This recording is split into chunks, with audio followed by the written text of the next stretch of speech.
Hello Internet, and welcome to my, at this point, seemingly annual mapping retrospective, where I look at all the games I've mapped this year and talk a bit about said game and the mapping process, something which apparently some people find interesting.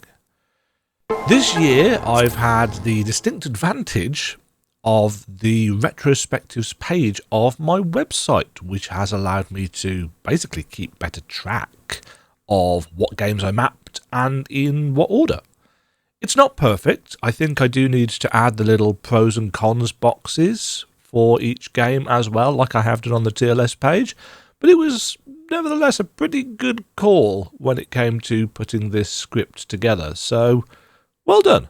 Past me. Have a pat on the head and a cookie.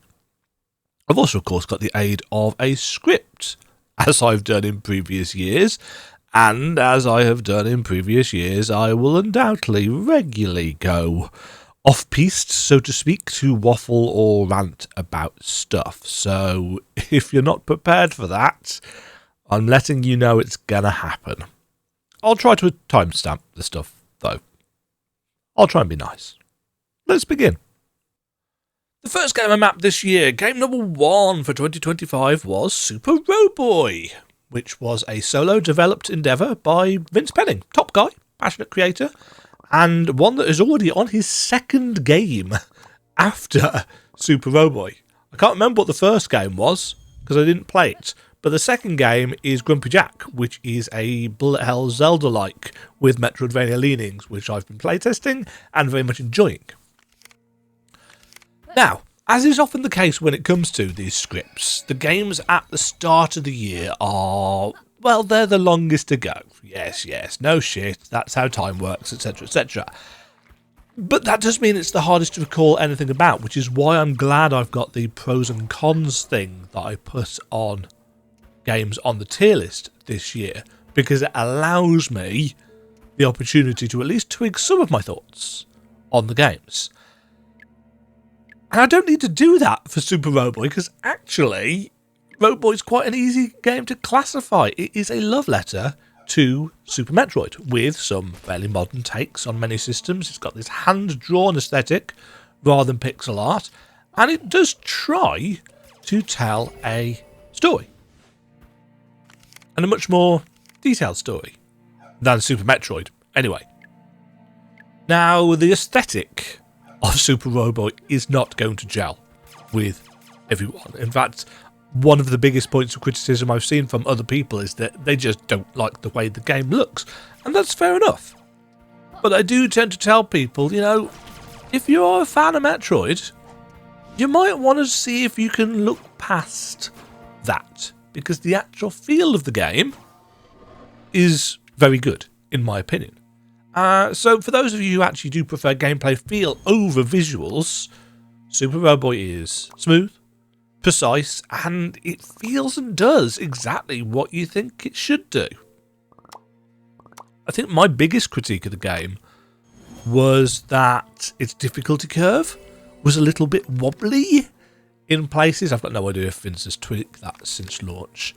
And its map was, I mean, it was relatively straightforward. It's a grid-based map in all but aesthetic, and it works well for the kind of game it is, but it was lacking that je ne sais quoi that would really have elevated it. I'd have liked it if the world was a little bit more connected up in proper Super Metroid fashion, where you can go from one area to the other. But no matter how I tried to, and don't get me wrong, I know that Metroid's got elevators to link between areas, but even trying to do that, Super Roboy doesn't quite link up in that way. It doesn't link up in straight lines. So I would have liked that, but what is here still works, and that's a minor gripe for me. And I do specifically like one of the game's features, map features, which was the Secret Compass, which was an additional kind of compass that you can find to help completionists like myself find all of the things. Obviously, if you're using my map, you don't need to go and find the Secret Compass, but it's a pretty straightforward game to 100%. Anyway, At one point, I actually did contemplate, bit of an aside here, I contemplated seeing if I could turn it into a proper, quote-unquote, grid-based map in the style of Super Metroid. But, yeah, it took me about an hour and a half to realise that the world just isn't designed like that. It's not designed in the same way. It just doesn't fit together in the same way that Super Metroid's map would. So the map that I put out is kind of the best I could do, considering how the world is put together. It's a solid Metroidvania effort, elevated just into the B tier by the excellent game feel and the enemy skills system, which I will leave for you to find out more about for yourself, because otherwise I will be explaining the systems of the game and this video will go on forever. Game number 2 for 2025 was Blade Chimera. People go nuts, apparently, for Team Ladybug games. I've only ever played a couple of them, and neither of them have been, in my opinion, particularly great. Neither of them have lived up to the hype of the developers, shall we say. Now, their latest effort, Blade Chimera, is gorgeous. There is no doubt about this. The animations and pixel art are top notch. But as a Metroidvania, I found it rather lacking. And that's not just because of the teleport to any uncovered square on the map feature, which I know a lot of people weren't a fan of. That's taking the idea of fast travel a little bit too far towards convenient, I think, for a lot of people. I didn't mind it particularly. It made getting around very, very quick and easy. Now, it was more that I thought it could have been something really special, but what it ended up being was uninspired. The biomes were kind of meh, to be honest. Enemy variety was a little too kind of classic Castlevania, throw whatever we've got wherever we fancy it. And its side quests were mind-numbingly dull. And I mean, if you've played Castlevania Portrait of Ruin, this was worse, in my opinion. When it came to mapping the game, I eschewed the in-game map for the kind of blasphemous-style map remake. I can't remember why, actually, at this point. In fact, I can't really remember anything special or noteworthy about mapping this one, short of it turned out quite well. You know, mapping it, like playing the game itself, I suppose, was more a case of going through certain motions.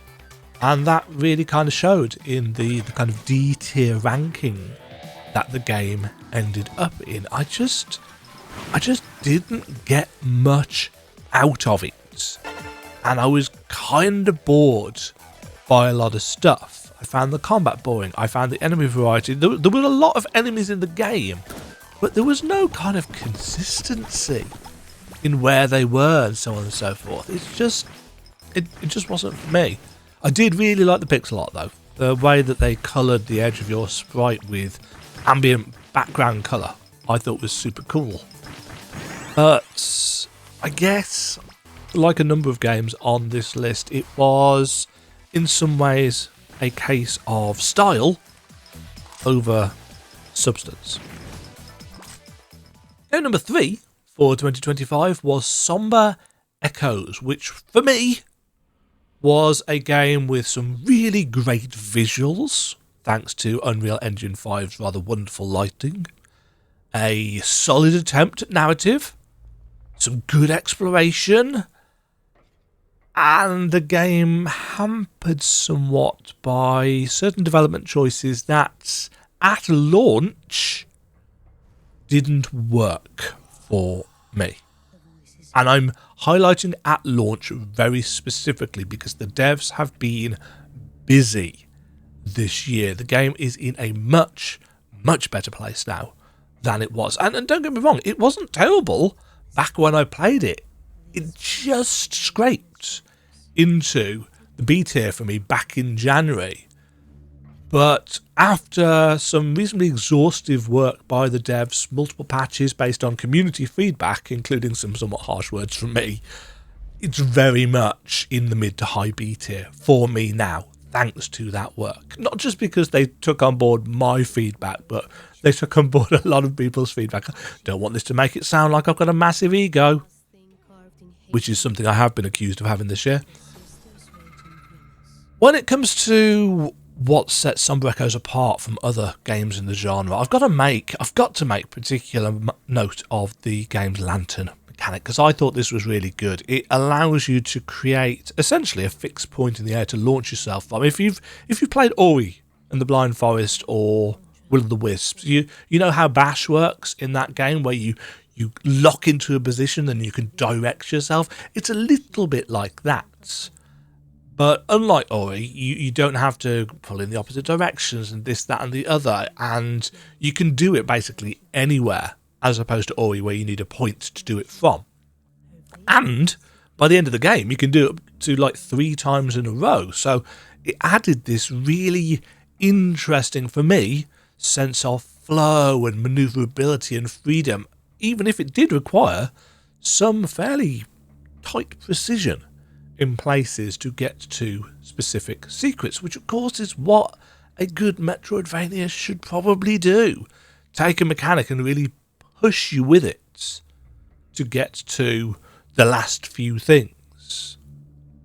In fact, there's a lot of movement tech, fun movement tech, in Somber Echoes, which was great, as the map was, and is, don't know which tense I'm using for this video, it's substantial. It's a substantial map, and at launch, getting around it was, I'm going to say it, hampered by some rather iffy fast travel choices, which have now been solidly, wonderfully fixed. In fact, they took the fast travel quality of life a step even further towards player friendly than I thought they would, which was great.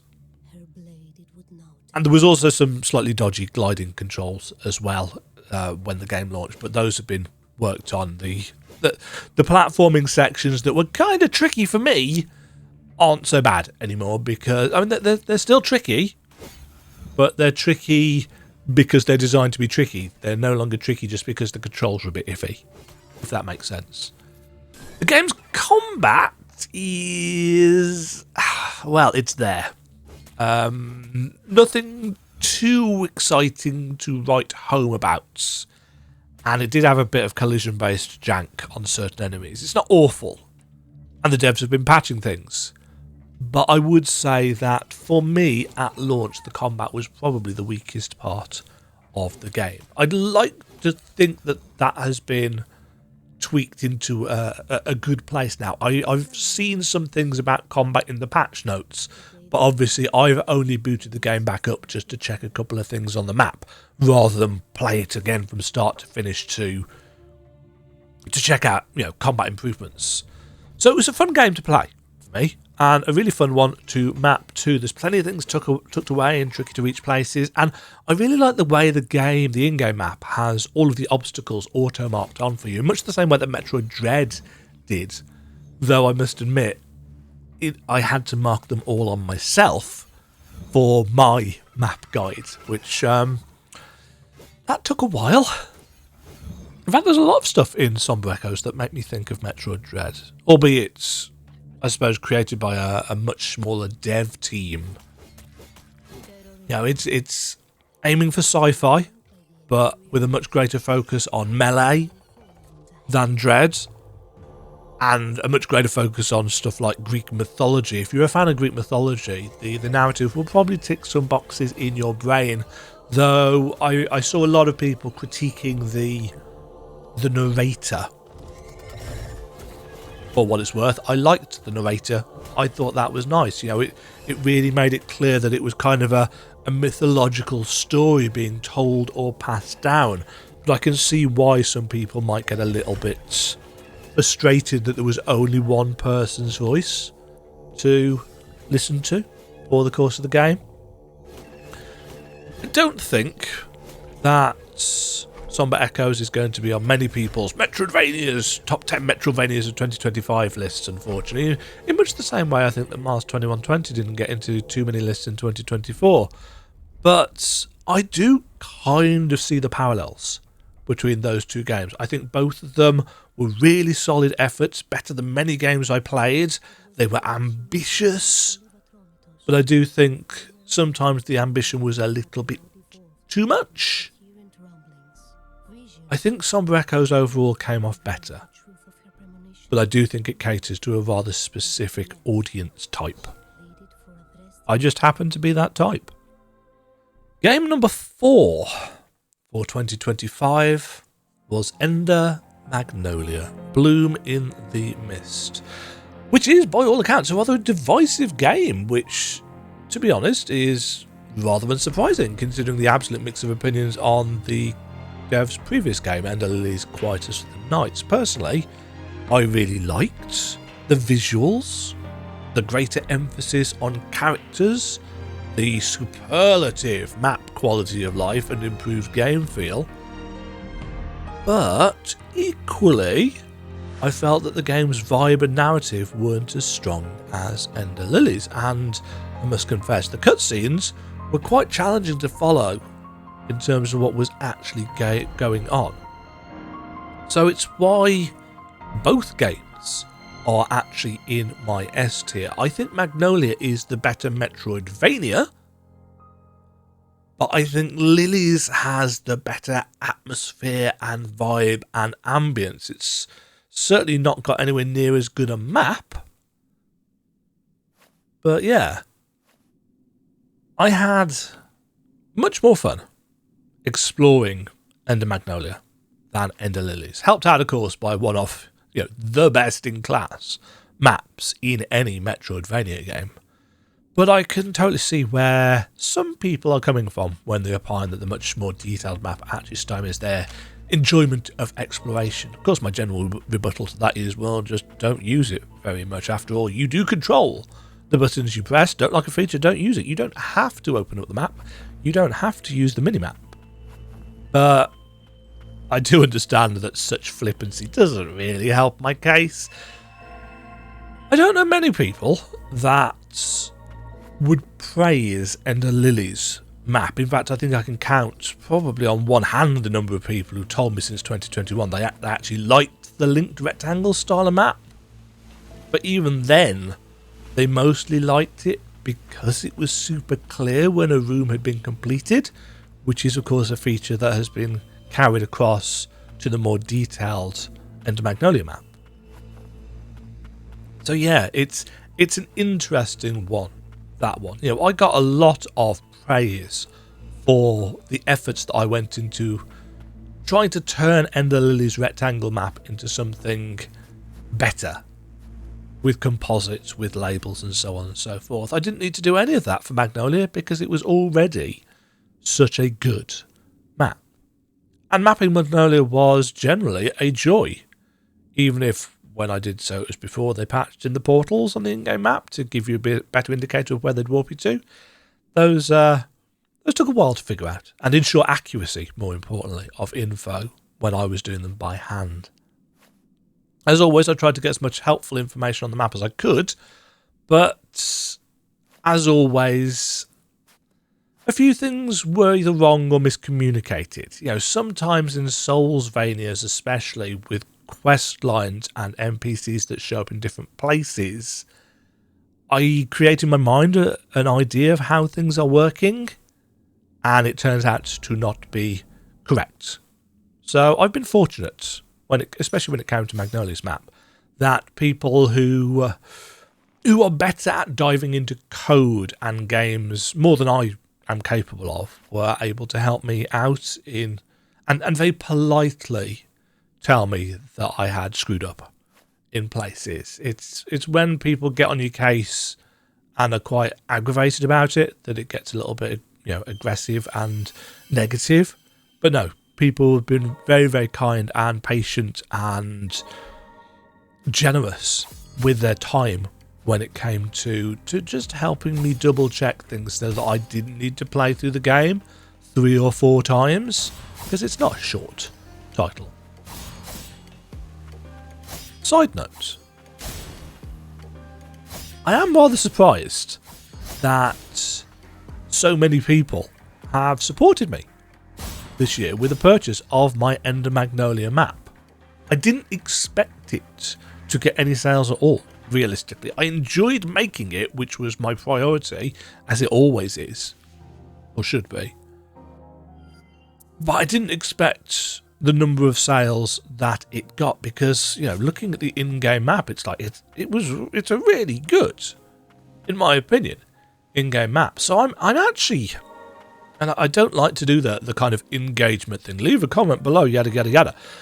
I would actually be really super interested to hear from people as to what the in-game map didn't do for you that my map did. Yeah, let me know in the comments if you're so inclined. What, if anything, I mean, it could just be that people just wanted to support me and couldn't do so for my Ender Lilies map for that massive chunk of time that was up. Maybe they just wanted to toss some money my way. But yeah, if you're so inclined, if you don't mind letting me know that you are one of the people that purchased it, why? Why did you buy? On the other subject, just super interested, I am actually really interested to see what is going to be next for this game. If there's going to be any DLC or expansions or patches or what have you. Because they did do some fairly substantial patches for Lilies. Or what the team is moving on to next. You know, is it going to be a trilogy? Maybe? Are they going to combine the vibe of Lilies with the greater map focus and better Metroidvania-ness of Magnolia? I don't know. But whatever the case, I'm very happy to park Magnolia next to its sibling in my S tier.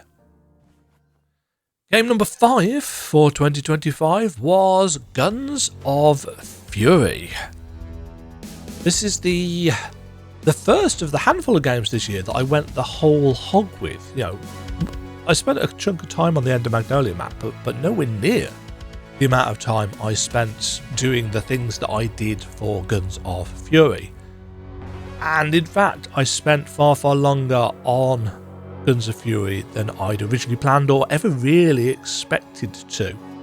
It's also, side note, if memory serves anyway, the first game I got a "this should be free" comment for on my map for this year. I'll talk about that in a second. Not the comment, the free thing. What is Guns of Fury? It's a 2D pixel art game that has been described very fairly, I think, as a Metal Slug-vania. It's a cross of run and gun platforming action in the style of the Metal Slug classics, but with a Metroidvania map. It's run and gun, there's lots of explosions, there's lots of disposable enemies, there's a huge amount to find that will send you all over the map, including multiple endings, thumbs up, and missable quest lines, thumbs down. And at launch, the in-game map was kind of rubbish. Yeah, I think that's fair. It was kind of rubbish. It got a lot of criticism from people. And I had no real plans to do anything outlandish with this. So I started out by doing a fairly simple grid-based map. Not an exciting one, not with any labels or anything on. Just a simple grid-based map and a spreadsheet to go with it. So I put coordinates on the map because there weren't any in-game, and did a spreadsheet, loads of information for people to use. But a chunk of the way through that, I started a little side project, and I say a little side project as if it didn't turn into one of the biggest endeavours of the year, but you know, I ended up working on a composite map for the game at its native scale. So that's 206-ish rooms, something like that. So I created at native game scale, because the pixel art is wonderful, native game scale map. And because it's native game scale, and because the artwork is so nice, I couldn't reduce it. Well, I mean, I could have reduced it. I could have scaled it down. It just wouldn't look as good. I wanted it to stay crisp and clean and pure. So there is no free version of that composite map, apart from a preview image on my websites. And that has, and I said I'd come back to this, frustrated people. Why is this not free, Demajen? You only spent 50 or whatever it was hours on it. You should give it away. No. With the help of a couple of people in the community, you got a free grid-based map, a web applet thing which helps people find coordinates, and a massive spreadsheet full of where to find every single thing in the game with hints and coordinates, which took us about 20 or so hours to put together and then verify. It was a massive chunk of work from myself and a couple of other people who I cannot thank enough for helping me out with the verification of things, especially. All of that is available on my website for free. But no, people wanted the big, took me 50 hours composite thing as well for free. Which, I don't want to turn this into a negative video or a moany video, because, you know, I get enough comments that I'm really critical and I'm really moany and that I'm a miserable old man. But the entitlements of people that think I should just give away 50 hours worth of work for free. There are people out there that think every single thing that I produce should be free. Not, you know, oh, you should just start a Patreon and give everything away. No, it's just that they think everything should be free because it's just video games. Fortunately, this is an incredibly tiny minority of people, and I'm incredibly thankful for basically everybody else that interacts with me and tells me that I'm doing a good job and that I'm a good boy and so forth. Because, as I have opined this year, I do let the negative people get to me. I've had such a rough year, and I didn't have anywhere near as rough in a year for the majority of last year, but it's just something I do. It's part of my personality. I let negativity get to me. But this year, because I have been so ill since September last year, it's been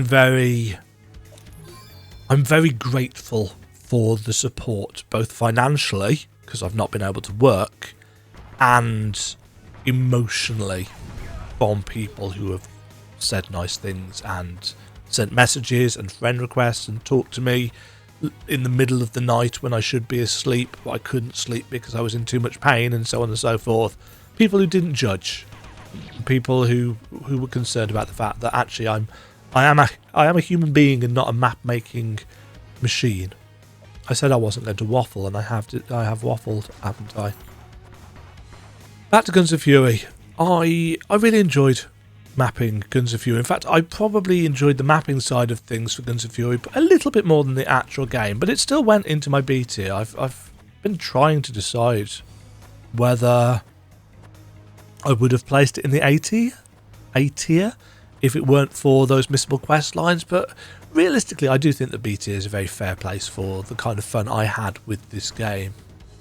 You know, I love the art of Metal Slug, but run and gun isn't really my thing at all. You know, I much prefer the more methodical way that Metroid does it.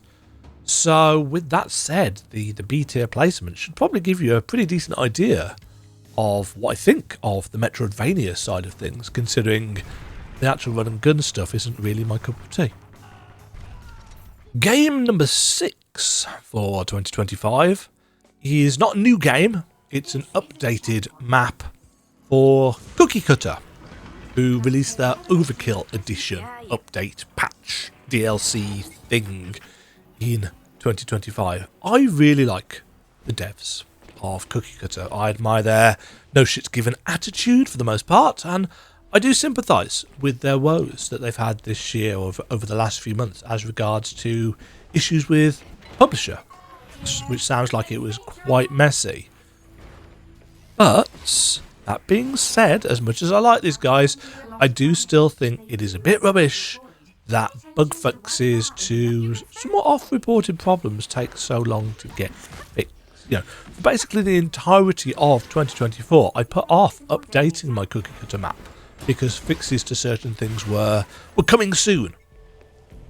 But they didn't come until March 2025, over a year after release, and even now, my cookie cutter Overkill Edition map isn't 100% right because there's just some stuff in the game that I wasn't able to collect even when I played it through again.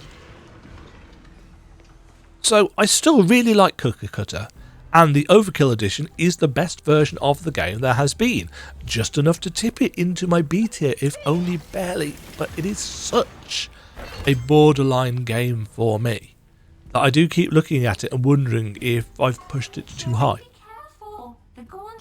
There's new content coming for the game at some point. The question is going to be, will it be too late? You know, has the game run its course? Should they make something else? Now, I appreciate that starting a new game from scratch is much more time and effort and work than polishing up a game that's already out. And I also appreciate that they would probably lose quite a lot of goodwill from the people that do like the game if they were to start something else without fixing some of the issues, even in Overkill Edition. Because as I said, there's some stuff that I just can't get. Anyway, the Overkill Edition map is a map refresh for me. There wasn't a huge amount that got changed. There were things that needed rejigging because they were in slightly different places, but essentially I just had to play through the game and check over everything, and that took about 14 hours. But I did it an unusual way. I played the game as I went, checking things off. Normally I'd play the game and record it and then watch it back and do all the map stuff as I was watching it back, but because I had no plans whatsoever to record this for YouTube or anything like that, I just played the game, and every time I found something I'd tick it off or I'd move it to where it needed to be or fix stuff or whatever. I wasn't expecting huge changes. There were some changes that were slightly bigger than I anticipated, which took a little bit of time, but yeah, it's the best version of the game that there has ever been. It's just not quite polished enough. Game number 7 for 2025 was Gal Guardian's Servants of the Dark. Poor boy. Now, I knew that Servants of the Dark was a sequel of sorts to a game that I didn't play and had no intention of playing because it wasn't really a Metroidvania. And I'm not particularly a fan of anime, and surprise surprise, I'm not really big on games where girls' panties are an essential collectible. But I ended up playing Gal Guardian's Servants of the Dark when people said, yeah, it's a proper Metroidvania. But this ended up being a game that reeked of cut contents, and I think I was pretty much on the money with that because there have been multiple patches since launch to add stuff in. You know, they've added a Colosseum with some new boss fights, they've added in some new gear, they've added in a side quest or two, but frankly the game was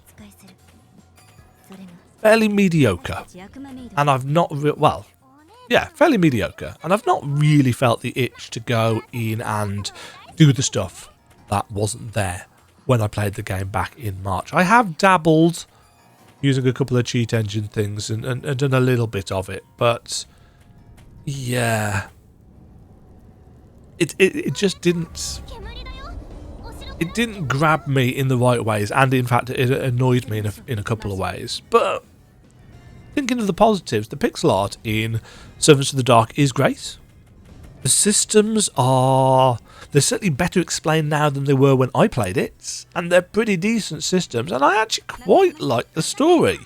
Although, I must confess, as I said, my bar for anime is very low. The grid-based map was fine, nothing special. And figuring out a couple of things was infuriating, especially as regards the sisters' side quest line, which was remarkably obtuse. And it was only through asking for help on, I think it was the Steam forums, in the end, that I actually managed to get it done. So it's not an awful game. It's not an awful map. It goes in my C tier for extremely competent. But as I said, it felt unfinished when I played it. And in fact, there was a patch. It might have even been yesterday. I'm recording this on the 23rd of December. This bit, at least, because I'm going to be doing this in chunks. There was a patch that finally added in the online co-op. Because you've only been able to play local co-op, I think, up until this point, or remote with friends, or whatever it is. I've never used that feature anyway. And I'm not going to do the online co-op either, because I don't want to play the game again. So, cut content, or unfinished content, but my biggest critique of the game was the voice line spam. It does that thing that multiple anime games that I've played do, which is one of the reasons why I don't like anime games, where they have constant voice line spam. They squeal something in Japanese constantly. So if you, like me, get tired of characters spamming cutesy Japanese voice lines for everything, you're probably going to want to play this one with the sound off, because as far as I know, there has been no efforts to put in any kind of voice volume slider or any kind of options really to reduce the out of cutscene spam. It's not that there's anything wrong, as far as I can tell, with the voice acting. It's all in Japanese. I don't speak Japanese. It could be awful voice acting in Japanese, but I wouldn't know. In the cutscenes, it all sounds fine. But it's the constant spam of it when you're going around the world and you're attacking and so on and stuff. Ugh. It literally physically makes me cringe just thinking about it. So let's move on. Game number 8 for 2025 is Twilight Monk. I've got a bit of a thing about video games where you play as protagonists who are kind of stupid. You know, in a book, in a novel, a film, or whatever, having your protagonist be a bit dense is fine, as the reader or viewer is simply along for the ride. But in a video game, where you are in control, having to play as a complete idiot is rather immersion breaking, and that was a bit of an issue for me in Twilight Monk, where at times the main character is a complete dunce. And it bugged me. It bugged me quite a lot, to the extent that I've made it the introductory paragraph about this game in my retrospective. Let's talk about something else. I often talk about, when I'm talking to people in comments, when I talk to people on Discord, when I talk to a few developers, you know, again, not trying to be egotistical or whatever, but developers have asked me for my point of view, for what little I think it's worth on video games, and I have taught business as part of my career. Not a lot, but I have taught business studies lessons, and one of my favourite things to teach is the concept of the USP, the unique selling point, which in a genre that has become rather saturated is something that I feel is more and more important for indie devs, especially who are trying to create Metroidvanias. You know, you need your game to stand out, and Twilight Monk has a pretty unique selling point. It is a blend of side-on 2D Metroidvania levels and a kind of isometric top-down JRPG style overworld. And it works. It works really well. The game is beautiful. You know, I found the game on social media through its artwork. But all of the beautiful and superlative art could not, for me, make up for the fact that the Metroidvania world was kind of mediocre. And its map was kind of meh. So, whilst it was pushing a boundary in terms of blending genres, it didn't really do a lot to actually push the Metroidvania side of things. It was very competent, but arguably quite safe and didn't really do anything we haven't seen before. And its map, as I said, it was alright. It's alright, the in-game map, but it's kind of basic, kind of meh. Now, I believe there have been some patches to up the quality of life since I played the game back at the end of March, start of April. But, as I said, the game didn't really it didn't grip me anywhere near as much as I'd hoped it would, considering I've been following the project for a while because of its arts. That being said, I had a really fun time figuring out ways of mapping the game as well. Not really the whole game, mapping the overworld to the game. The dungeons were, as I said, fairly standard, basic, grid-based affairs, but trying to figure out a way of mapping the overworld was quite fun. So in the end, it's a game with a lot of polish, some wonderful art and animation, but didn't really do anything exciting. Not even the kind of genre fusing could really do a lot for it. So it went in at the lower end of my C tier. And I'd initially got it placed right at the top of D, because it did a few things that kind of bugged me in terms of its mediocrity. But I thought I was being quite harsh on the game, and I really do think that the art elevates it. So it went in right towards the bottom of my C tier. You know, with patches it might have become a more solid C tier. I just haven't felt any urge whatsoever to go back to it. So, not a bad game. Again, games in my C tier are not bad games. They are the bulk of the bell curve. They are all commendable, passable, enjoyable video games. If you're really struggling to find something to play, you know, this is a good one. You know, it's a good game. I don't finish games that I don't think are fun in some way, shape or form. Game number 9 for 2025 is probably one of my biggest disappointments of the year. As a Kickstarter backer, I had high hopes for a game that advertised itself as, and I quote, a 2.5D side-scroller action RPG with deep Metroidvania and Souls-like elements set in a painfully dark fantasy world. The sun is rising. Beautiful. I saw the devs advertising the length of Mandragora, Whispers of the Witch Tree, as being around 40 hours. So imagine my disappointment when I 100%ed the game in under 20 hours, and the time doesn't bother me. Let me just make that clear. The fact that I finished the game 100% in half the time that the devs said, you know, conservative estimates, doesn't bother me at all. What bothers me about Mandragora Whispers of the Witch Tree is that I didn't find any of those deep Metroidvania and Souls-like elements. You know, there were some there, but I wouldn't consider them deep, and I will explain why. If they'd advertised this game as an action RPG with a heavy focus on crafting, character classes and skill trees, and light Metroidvania or Souls-like elements, I'd have tempered my expectations accordingly. And realistically, that is very much what this game is. It is a 2.5D action game with stamina-based combat, and it is gorgeous.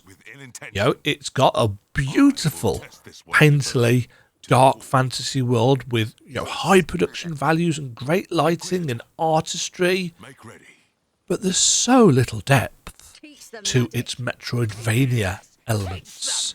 And the emphasis on the crafting system, for me, really took away from the Souls-like elements of the game significantly. Part of the fun of Metroidvanias is going out there and finding cool things. And part of the fun of Souls-likes is finding cool stuff out in the world that you can swap to try out. But over half of the rewards that you can find out in the game are crafting blueprints that require you to head back to camp, craft them up, and it just wasn't what I wanted. I knew there was going to be a crafting system because they spoke about it in the Kickstarter, but I didn't know it was going to be such a big part of the game, and I didn't realise how much of an exploration and interest killer it was going to be. Now, if you like replayability and character customization, there is a metric F-ton of that in Mandragora Whispers of the Witch Tree.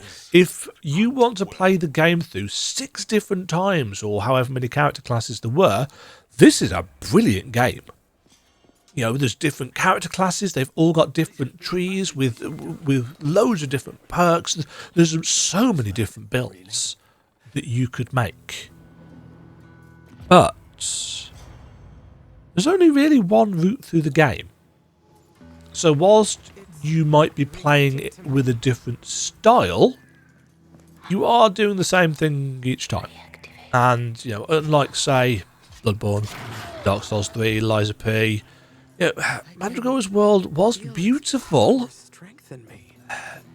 doesn't have the richness of world building and lore. It's not awful. It's not bad. It's decent. But it wasn't quite interesting enough to really make me say, you know what, I want to play this game through again with a different character class.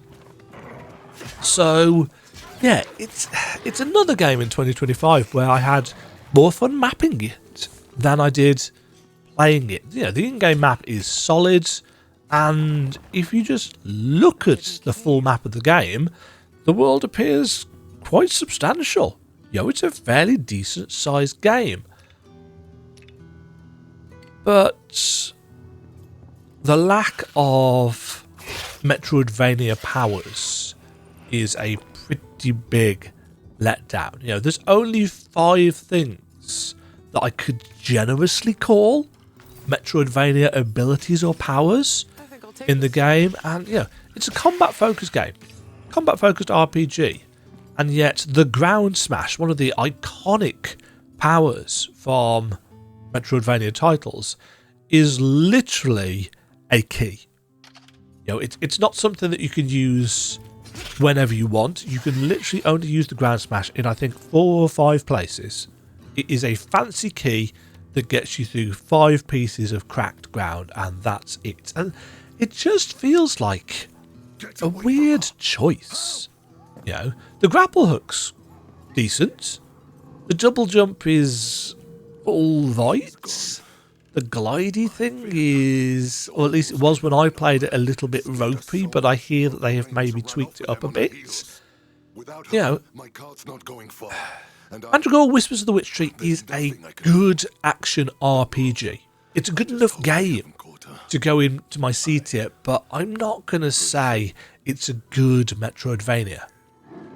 If it was a tier list of just games rather than Metroidvanias, this could be up there in the B tier, but it's not. It's a Metroidvania tier list, and Mandragora just isn't a particularly interesting Metroidvania, and the MMO style crafting system for weapons and armor adds unnecessary steps to the Souls-like side of things as well. So, yeah, I know a lot of people were rather unhappy with my tier placement of this one. I got a lot of comments about how it's a far better Metroidvania that I'm giving it credit for. You are, of course, welcome to that opinion, and by all means you can shout at me in the comments about it. Just be aware that you are not going to change my mind about its tier placement if you do that. It is a good game. It is in the C tier, but it's not a great Metroidvania, and it's definitely not it's not a great Soulsvania, but it is a really good action RPG with crafting elements that has got some light Metroidvania and Souls-like elements.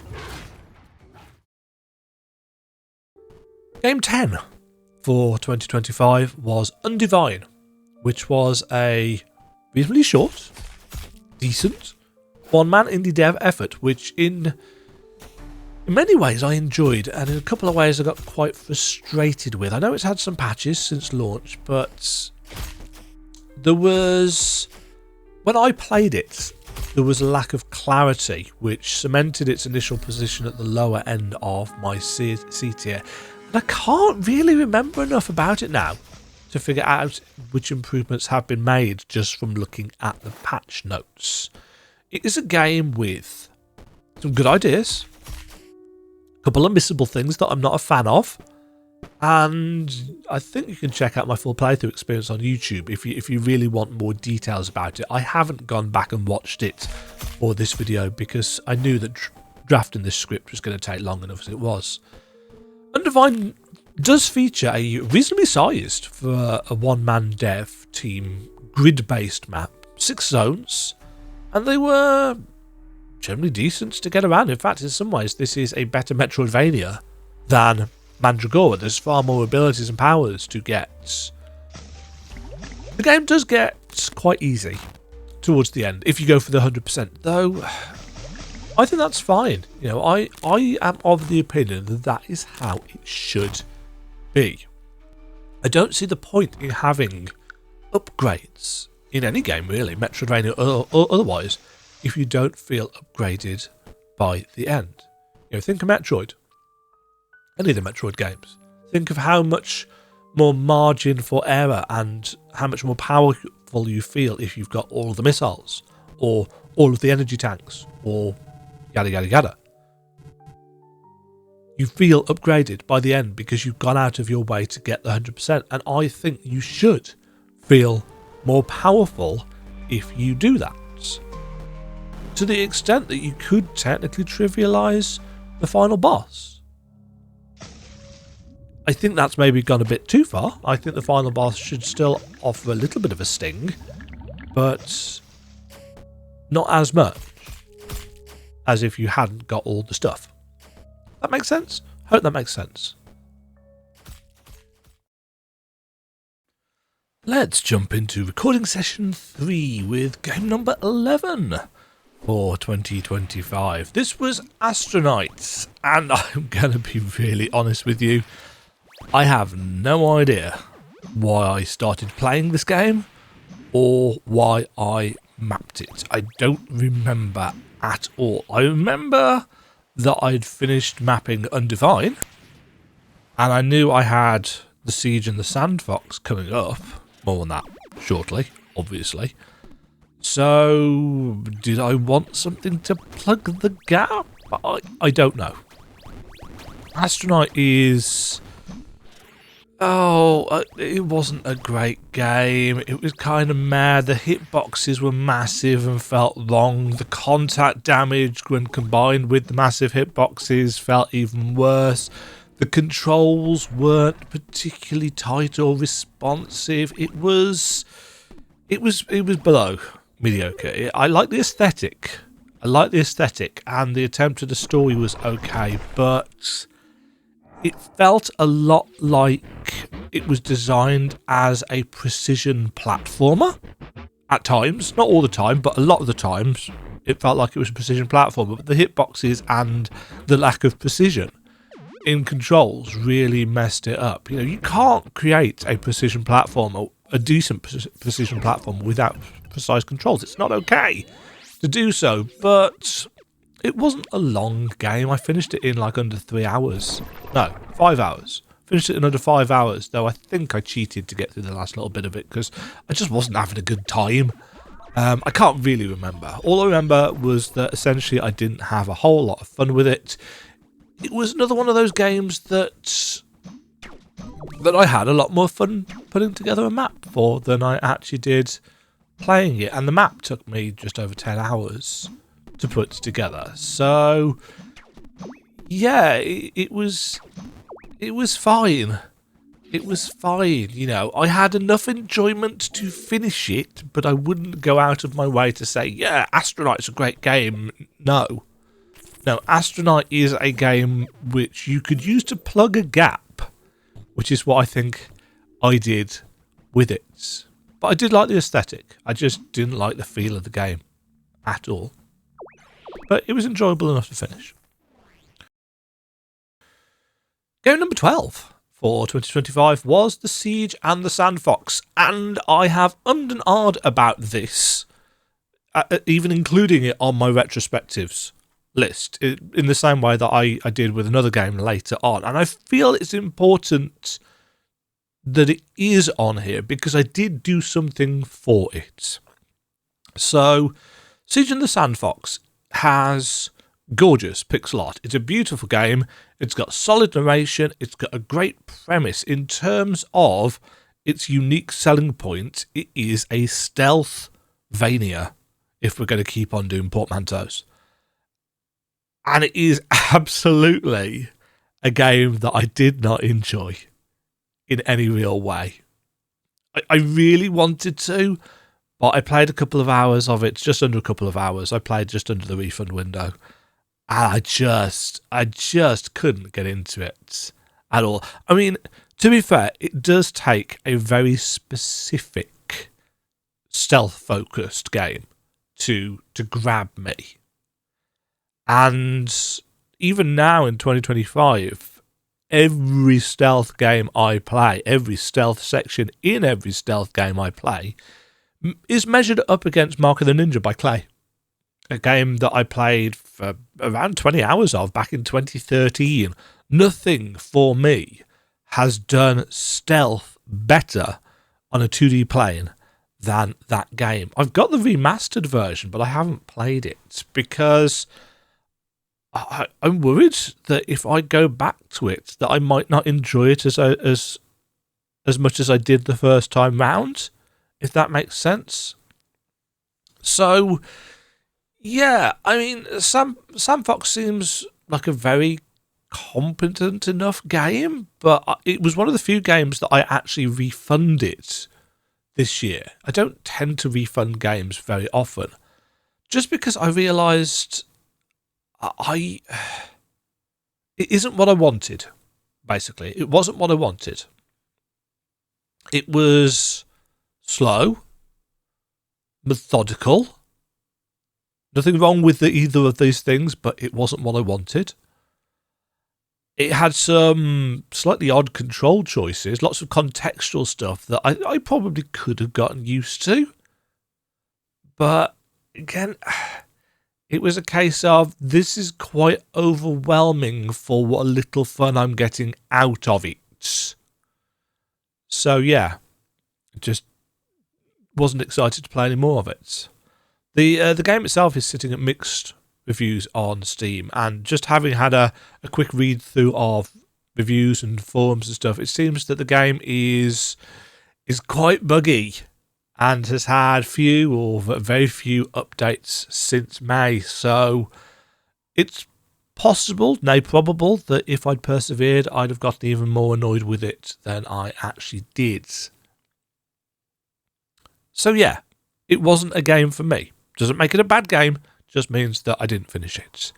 What does surprise me, however, is that even now in December 2025, there are still no guides. No map guides that I could find available for this game. Now, it could just be that there doesn't need to be one, But in my experience, usually somebody gets around to making a map for a Metroidvania title. You know, even if I don't make one, and I do have this, for better or worse, annoying reputation. You know, I've seen, because I do read the internet, folks. You know, I see my name pop up every now and again. It's like, oh, Demajen will make a map for this game. Well, no, I don't. You know, I make maps for maybe 20%, 25% of Metroidvanias that come out. You know, and usually somebody makes a map for Metroidvania games, even if it takes a few months. But it's 7 months later at this point, and there are only 2 guides available for this game on Steam. There's one about collectibles, and there's a text-based guide around the end game. And that surprised me, because as I said, usually somebody will make a map for the game. I mean, I didn't, obviously, but I did pull out the base map from the game's files, and you know, I was very public about, hey, there's the map here, if anybody wants to use it to create an actual map guide for the game. Because sometimes, you know, sometimes people just don't know how to do the things that I know how to do, and I'm not saying that they're complicated. You know, pulling out the map file for Siege of the Sandfox was 5 minutes work, tops. Figure out what engine it is. I can't actually remember what engine it is off the top of my head.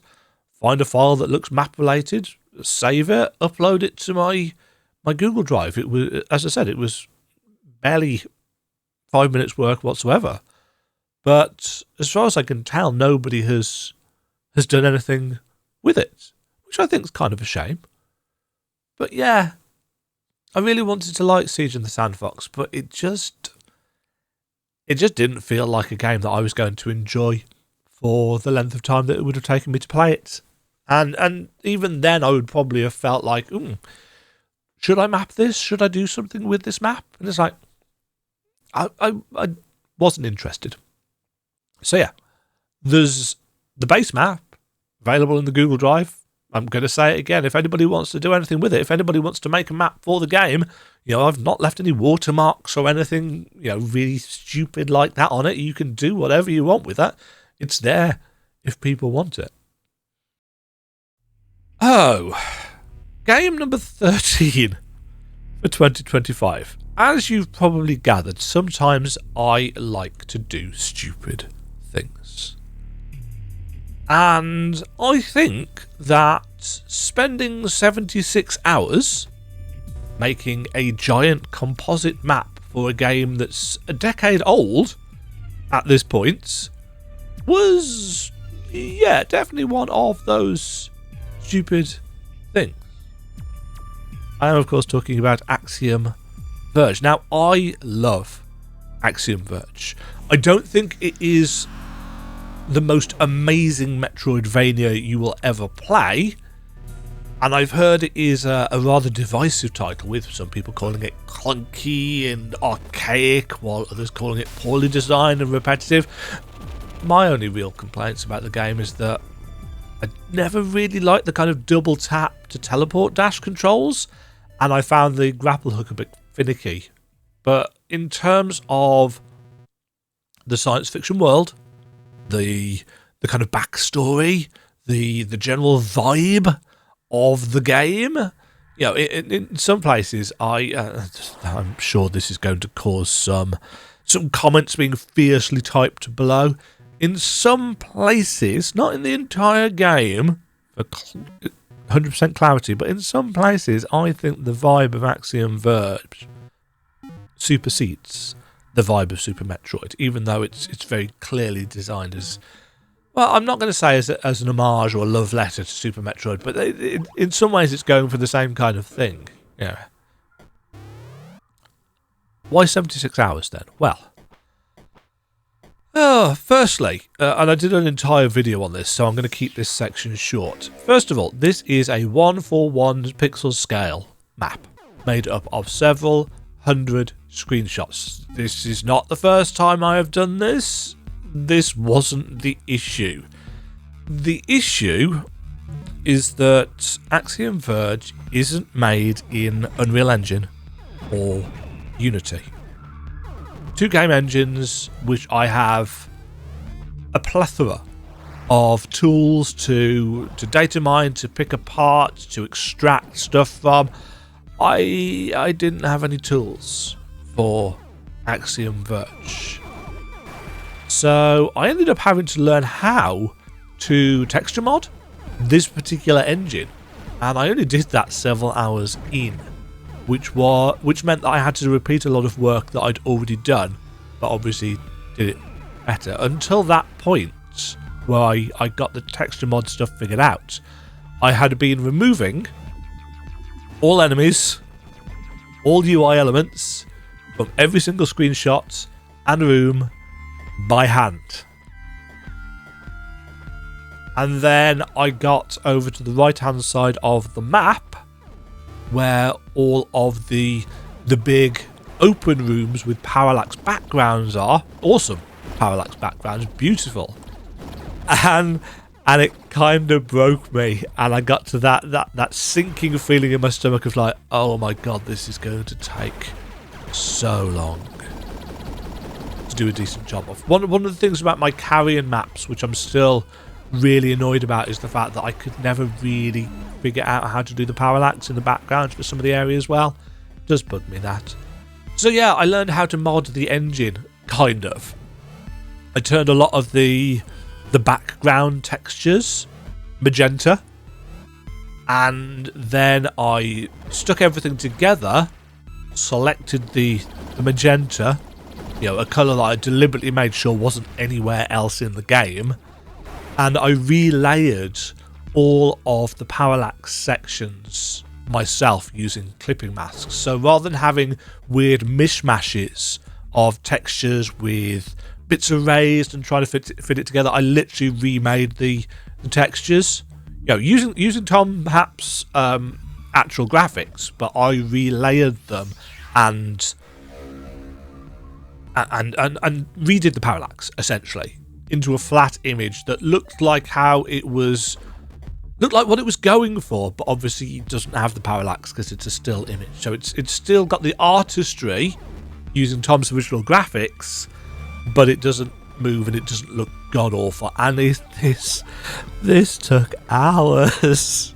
It took so long.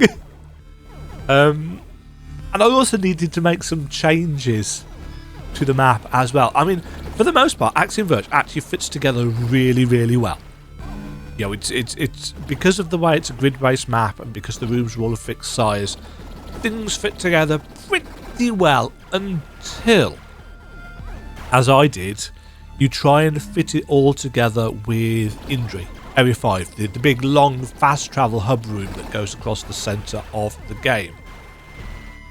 I had to make some pretty precise and hopefully subtle alterations to that area to get it to actually fit properly with everything around it. And I think that if I don't tell you what I had to do, I don't think you'll notice unless you know every kind of pixel of the game intimately.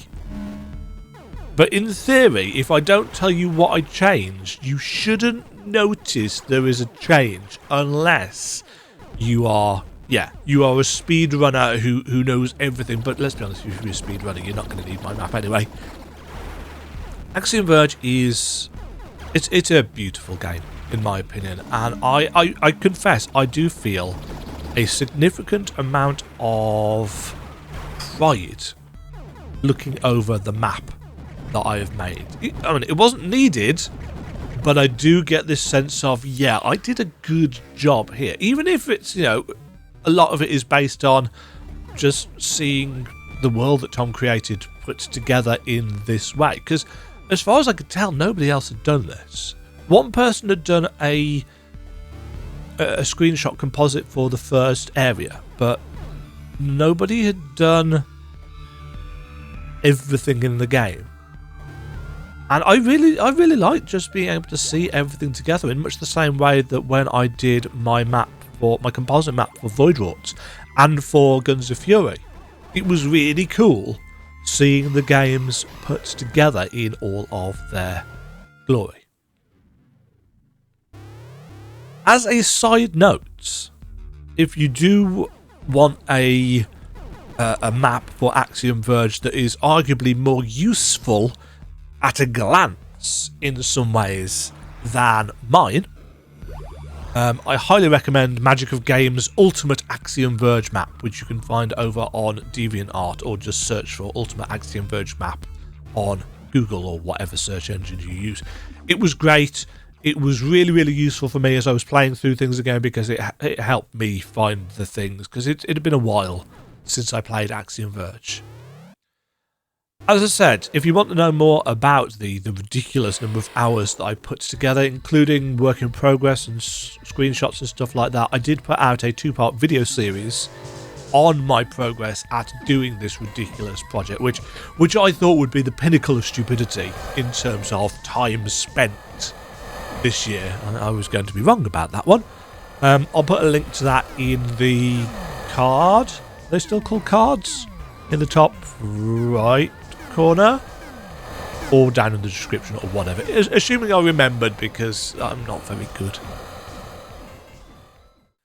Game number 14 for 2025 was Chronicles of the Wolf, a game that I went back and forth on a lot this year in terms of, do I like this, do I not like this, do I like this, do I not like this.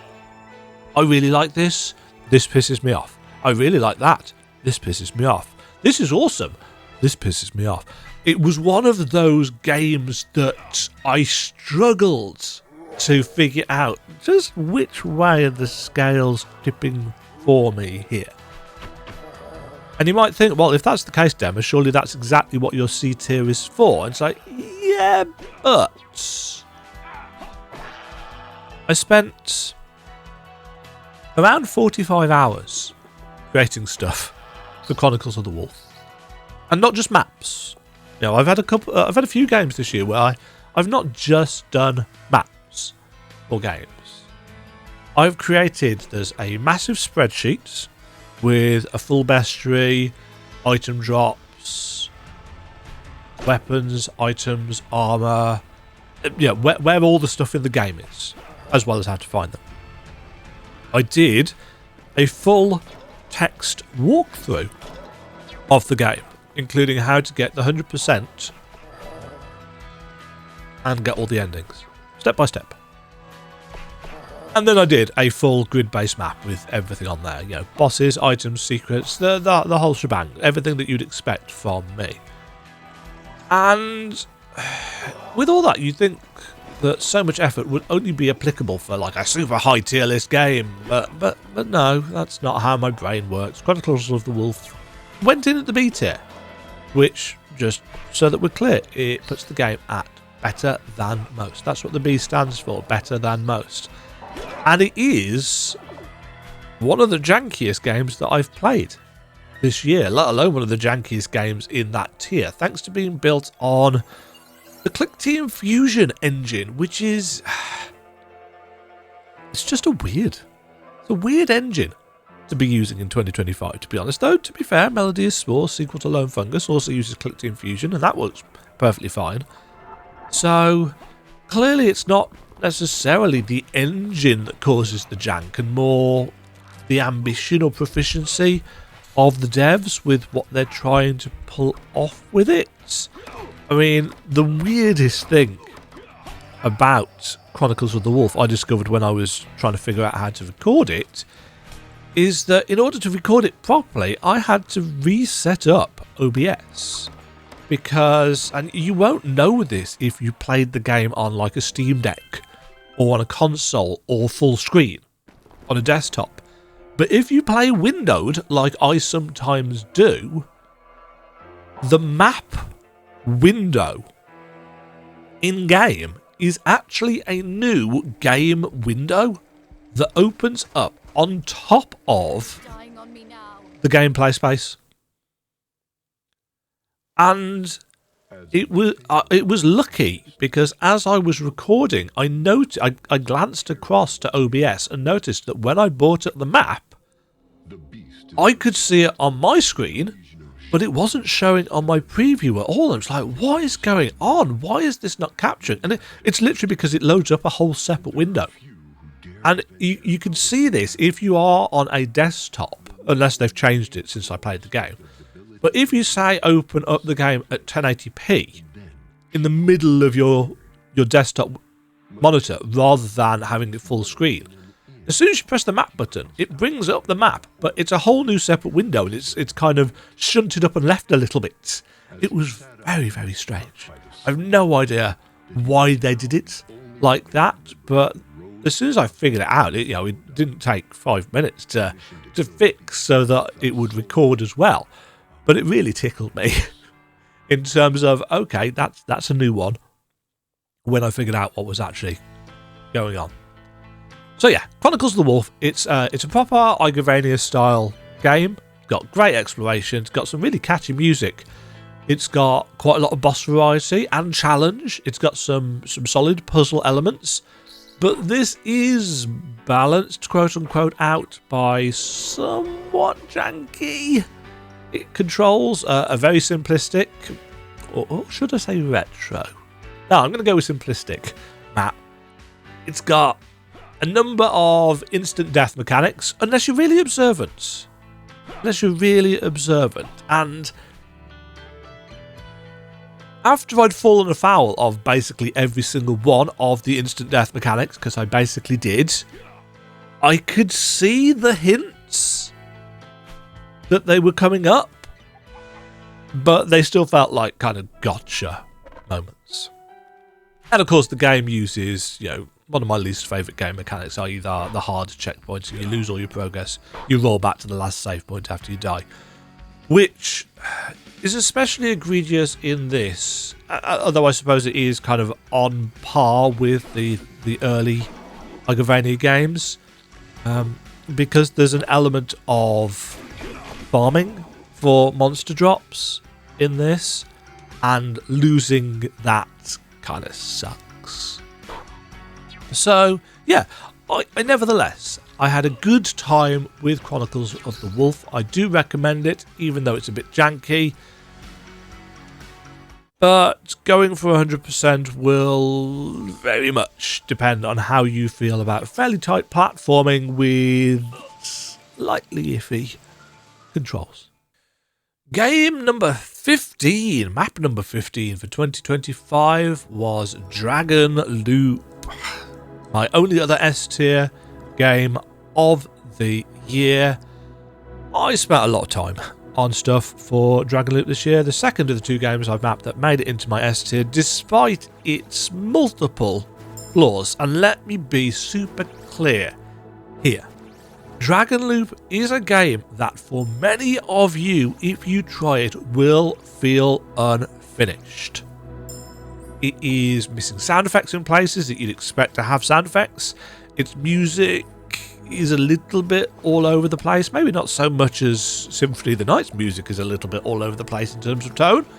Great music, don't get me wrong. Not this is Symphony of the Night, but smooth jazz in the underground caverns? Really? Was that a choice? Certainly was.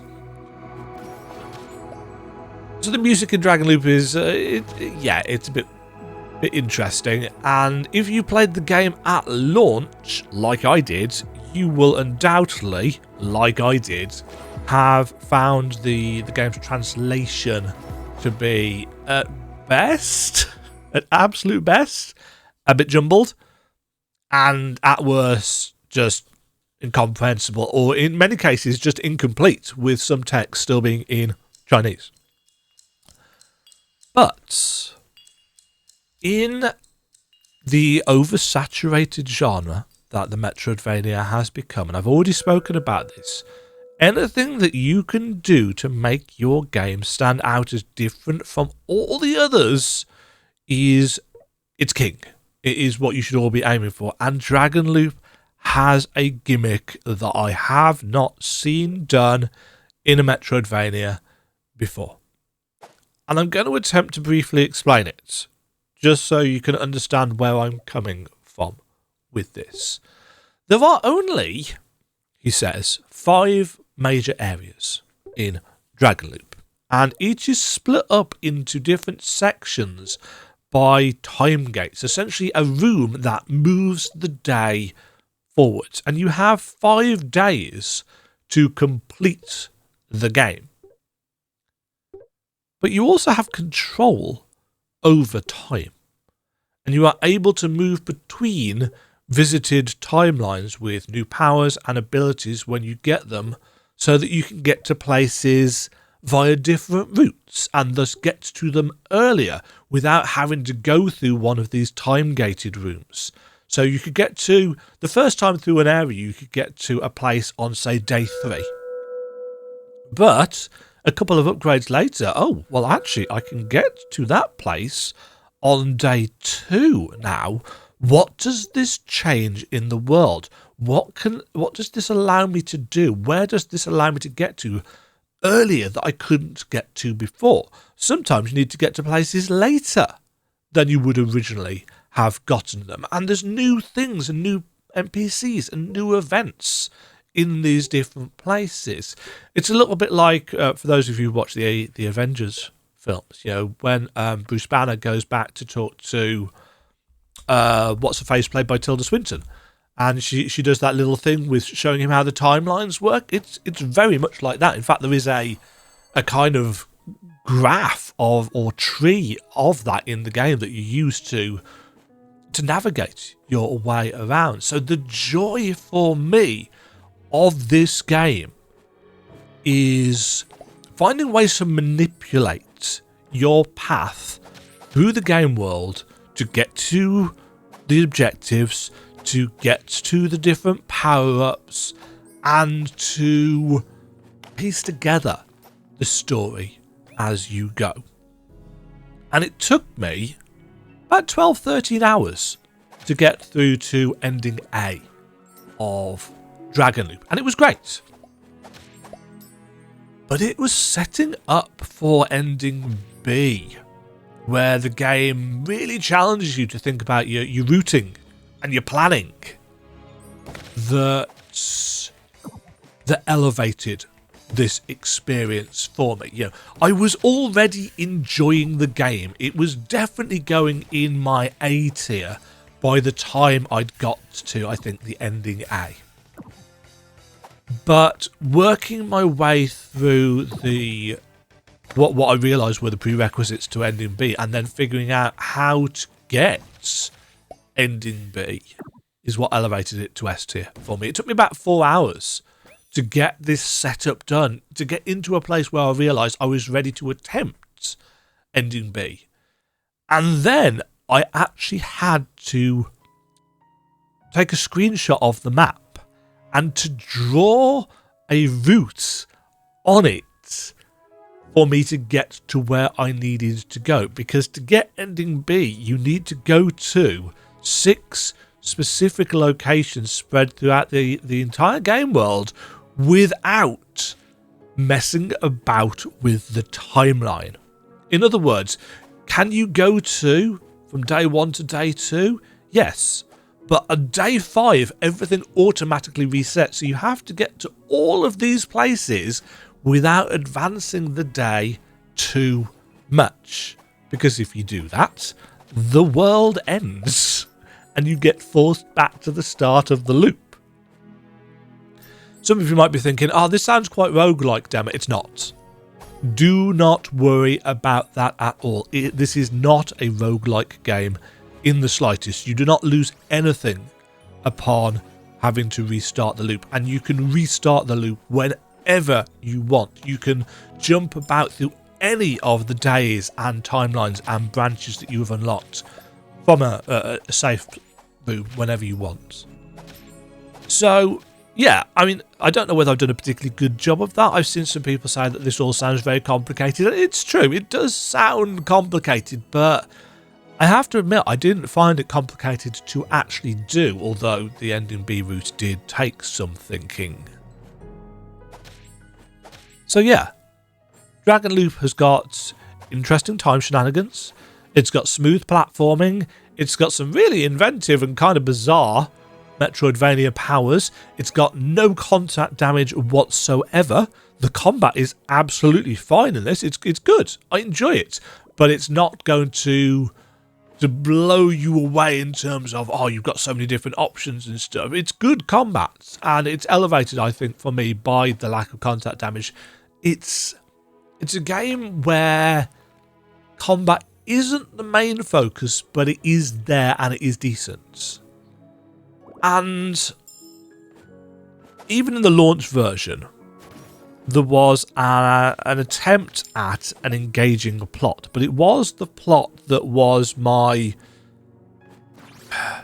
biggest weakness for the game at launch, I think, because whilst I could kind of see what they were going for in some places, the localization wasn't good. So I spent a load of time mapping Dragonloop, making videos and guides on Dragonloop, but the rest of my time with the game, and we're talking 30 plus hours here, was doing plot related stuff. As many of you know, and if you don't know, hi, I am an English teacher by trade. I qualified as an English teacher in 2001. I'm a specialist English teacher, English drama and media studies, specialising actually in creative writing. I'm a published writer. I have a master's degree in creative writing. And when I was playing this game, it saddened me in some ways that the original English translation was so inconsistent and jumbled, and that so much of the tutorial stuff had been not localized properly and so on and so forth, because I thought, you know what, keep in mind, I'd already made up my mind by ending B that this was going in my S tier. All of this stuff about that I'm going to talk about now, absolutely nothing at all to do with my tier rating. So, you know, I took a few screenshots of different chunks of tutorial text. Some of it was in Chinese, and I used a little bit of Google Translate to try and figure out what it was saying. Some of it was in kind of English, mostly, but wasn't great. I just took some screenshots and stuck them in a Word document, not a Word document, in a Google Doc, and sent it to the devs saying, hey, it looks like there's a few things that aren't, you know, fully translated or don't quite make sense in English. Would this be useful for you? And the devs were so appreciative of somebody, you know, first of all enjoying their game, because it's only a 2-person team, but more importantly that somebody had taken time to help them out. And I just kept going. You know, I took another Google document and I just wrote out the script as it was, and I updated it line by line by line. And I ended up, taking somewhere between 20 and 30 hours to essentially just rewrite the script. Now, I'm going to put a disclaimer here. This is not my best work. You know, there is... When you're writing stuff for yourself, when you're writing a novel, a novella, a short story, or whatever, you obviously have complete freedom to shape the text how you want to best serve the story that you are going to or trying to tell. But when you are taking something that somebody else has already created and just trying to polish it up a bit without saying, yeah, I think you need to add new lines in here, or I think you need to change the structure of this, because that would have been a lot of work, I think, for the devs. So what I ended up doing was, because the devs didn't ask me to do this, I wasn't paid for it. It was on my own back. I stuck to the original line count for all of the dialogue, which is a massive limitation to work with if you are trying to create something that is in many cases in somewhat broken English and trying to turn it into something that is more natural in its dialogue. So if you were to compare, you can't, you can technically do this if you watch my playthrough of the game, because obviously my playthrough of the game was before I started working to help the devs out with this. if you compare the original game to my version of things, you will see that there are lots of lines of dialogue where they're quite similar, but perhaps in a different order, or perhaps just a little bit clearer. I didn't rewrite the plots. I'm not going to take offence if you think that the script of the game as it stands after I've worked on it isn't great, because it's not. It's not great.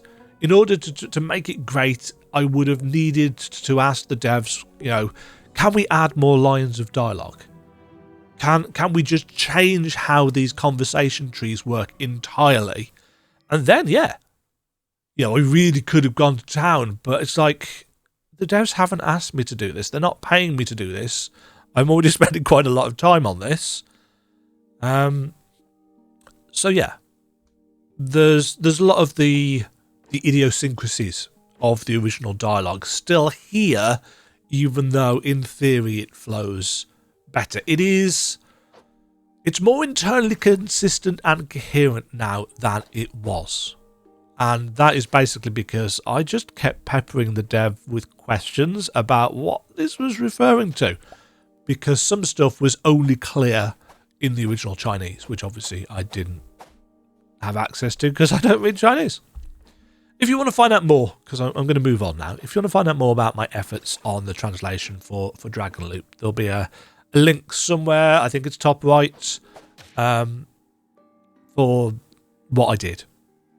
So to wrap this up, just to repeat, super clear, this game was in my S tier before I did any of this work. My involvement in the project has had zero influence on my ranking whatsoever. It's not like I'm saying, oh yeah, this rewrite solidifies the position of the S tier. No, the rewrite, if anything, just adds a little bit of polish to something that I already thought was really good. It's definitely not going to be a game for everybody. As I said at the start, it is a game that in some ways still feels quite unfinished.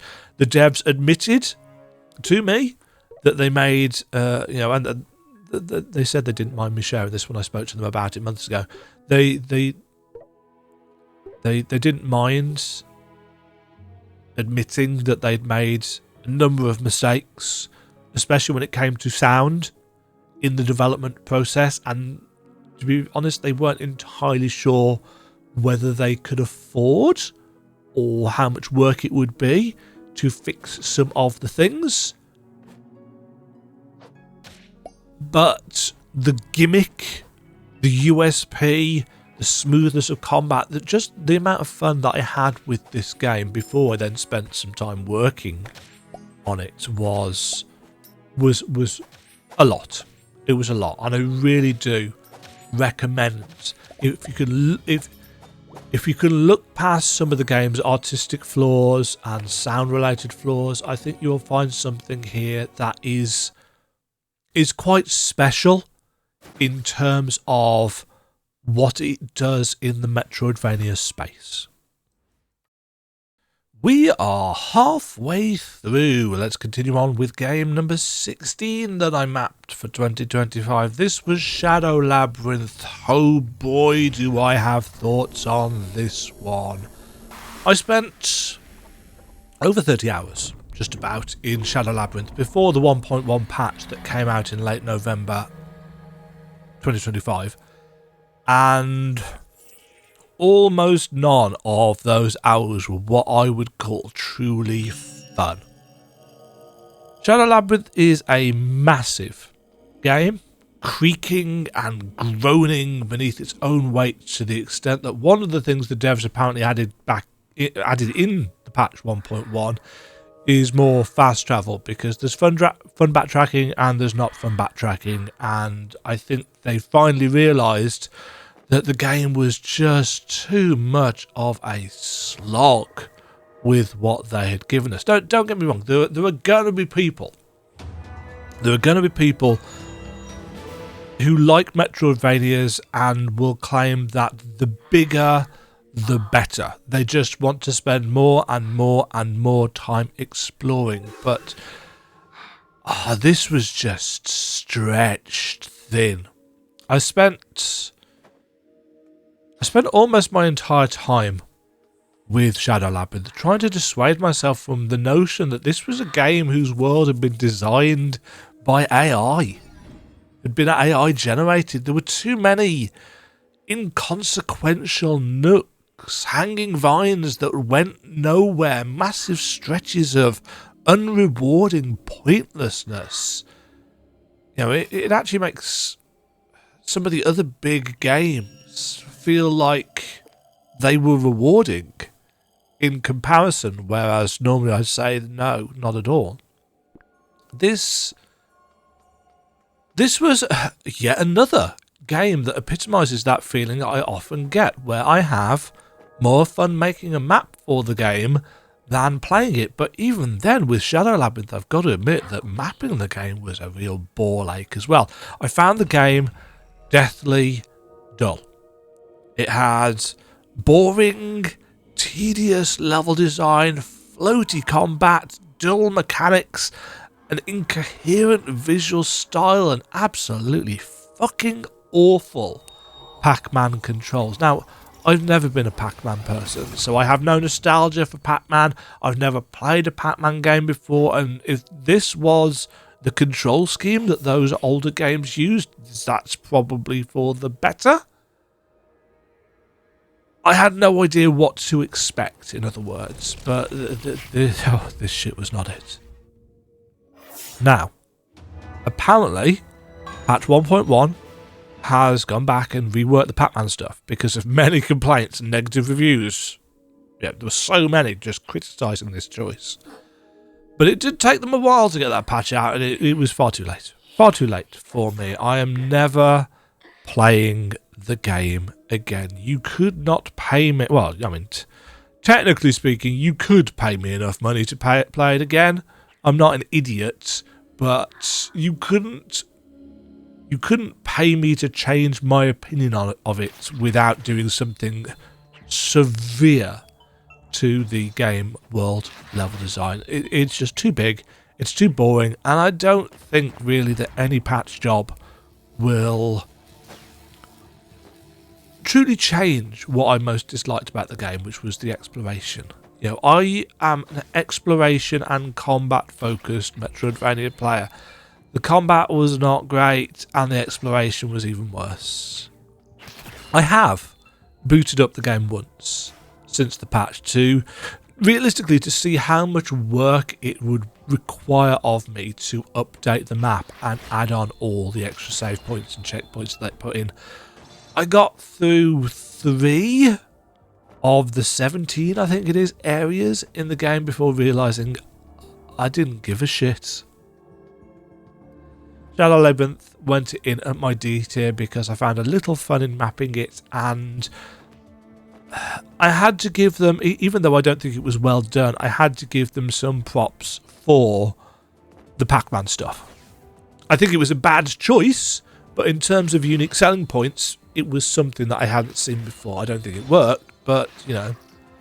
And there were a couple of places, a couple of areas in the game that were visually, you know, quite cool. The Broken Smelting Forge was probably the best zone in the game. It's also, somewhat coincidentally, the smallest zone, the most tightly designed zone, whereas all of the others were kind of sprawling and incoherent. Oh, I also liked the novelty of how the Cheyenne Gaia zone kind of slotted into and around the giant black tower zone. I thought that was cool, even if the devs actually screwed up their own map when it came to not making them fit properly together. If you look at my map of Shadow Labyrinth and you look at, I mean, they might have fixed this now, I don't know, but if you look at the map of the Black Tower and Cheyenne Gaia and you fit the actual game versions together, they didn't fit. They'd somehow stretched it weirdly and added in an extra. I don't know how they cocked that up, but I fixed it for my version because it looks better when it's combined. So anyway, for fear of making this section feel as laborious and ponderous as the game, let's move on. Game number 17 that got mapped in 2025 was Primal Planet. And even now, it is a game that I look at my tier placing for and think, have I been too harsh with this one? Let me explain. Primal Planet it's a solid game. It's got some beautiful pixel art, it's got catchy music, it's got wholesome vibes, but it's not really a good Metroidvania. It's not a bad game, quite enjoyable. Clearly a lot of work been put into it, but for me, Metroidvanias are built on 3 pillars. They're built on interesting combats, interesting biomes, and cool abilities that let you traverse and make your way around those interesting biomes. And for me, Primal Planet just doesn't do any of those 3 things particularly well.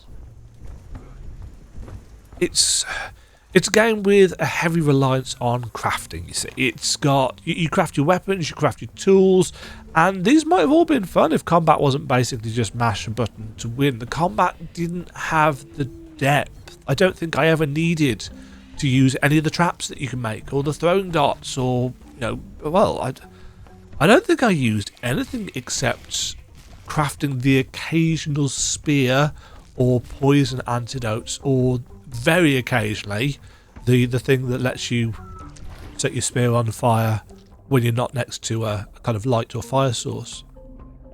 The poison antidotes were the ones that I used most often, and that's because when you get poisoned, every few seconds you'll stop and there'll be this very cool vomiting animation, but it's horrendous. It's well animated, but in terms of game feel, it's like no, don't like this whatsoever. So with this heavy emphasis on crafting, it's no surprise really that the quote-unquote rewards for thorough exploration are almost entirely crafting materials and skill points that let you upgrade your ability to craft stuff or buy other things, because yes, there are skill points dotted around the map which are used to buy the upgrades that you can get. You can get more damage to your basic weapon types, more inventory space, upgrade the pet dino who travels with you and attacks enemies. And there are 3 Metroidvania powers, realistically, that you can get in the game, and 2 of them are bought with skill points. The double jump and the air dash are both bought with skill points. And I think there was supposed to be an attempt at meaningful choice here. Do I upgrade my damage or my health, or do I try and get the double jump as early as possible? But considering how easy it is to get and how easy the game is in general, double jump was kind of the obvious choice. At launch, there were some quality of life features missing from Primal Planet's map, but that has all been patched now, and actually the dev has added in a new, more conclusive ending area. Got patched in to tell the rather abrupt ending of the launch version of the game, but none of that really changes the score or the tier placement for this game. It's a decent little indie game. It's a solid game. It's far too easy. There's not enough depth to it, but it's not a bad game. It just wasn't a very good or exciting Metroidvania. It doesn't have the things that I think define the genre. But I had fun with it. It did some things right. If you want to know more about my thoughts on the game, there's a written review over at Demajen.co.uk/Primal Planet. If you really want to dive into my thoughts on the game. It's not a bad game at all. It's just not a very interesting or exciting Metroidvania. It's made by a single guy. I don't want to take away from the obvious effort that was put into the pixel art, which is all very nice, and the mechanics and the kind of crafting focus. It all works fine. I don't think I encountered any bugs or anything like that. It's just not a very deep Metroidvania. Game 18 for 2025 was the Shaman's Arc, or the Shaman's Arc, depending on how you want to pronounce it and whether I'm feeling British or American at any point in time.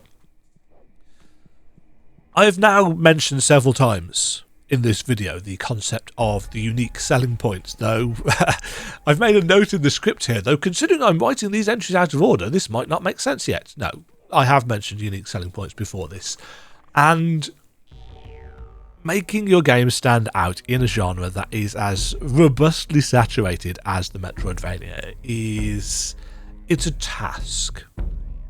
And the Shaman's Arc, for all of the flaws that I thought the game had when it launched, definitely stands out. It has got a unique selling point. It does something that I have never seen done before. It has got, and this is going to sound like a weird mishmash of stuff, it's got a 3D world with 2D sprites and props. Now that, not new. That I've seen done before. But you know how in Final Fantasy VII or Final Fantasy VIII you get random encounters where you go to a separate battle screen?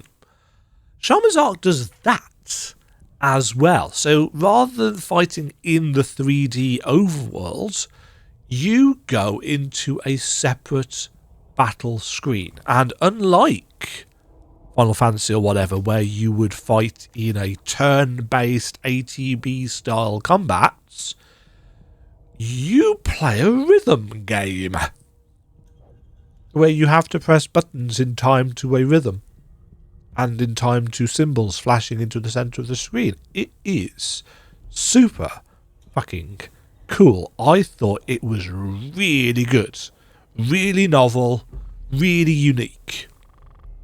And that means that the Metroidvania upgrades or powers that you get in this game also take the form of glyphs that you can then use in the rhythm game, which kind of make it more complicated, but also kind of give you that real sense of power progression. And to bring the Vania part of Metroidvania in, you also have the choice of how to level up your stats to make these different glyphs more powerful. So yeah, you could just keep on upgrading your health if you want to, but you can also upgrade the blue flame, which gives you damage over time, or you could upgrade the purple symbol, which, if I remember correctly, was a weird barrier type of thing that also exploded for damage, something like that. It's been a little while since I played it. Now, I focus on the blue damage over time thing because that worked for the kind of play style that I got out of it. But it is hilariously easy to mess up and die. You know, no matter how strong you make your character, it is really easy. If you lose the rhythm, if it gets away from you, it's very easy to just go blah, blah, blah, and you fat finger everything and then you're dead. It's like, whoa, that was quick. Maybe if I'd focused more on defense and health, then I would have lasted a bit longer, but whatever.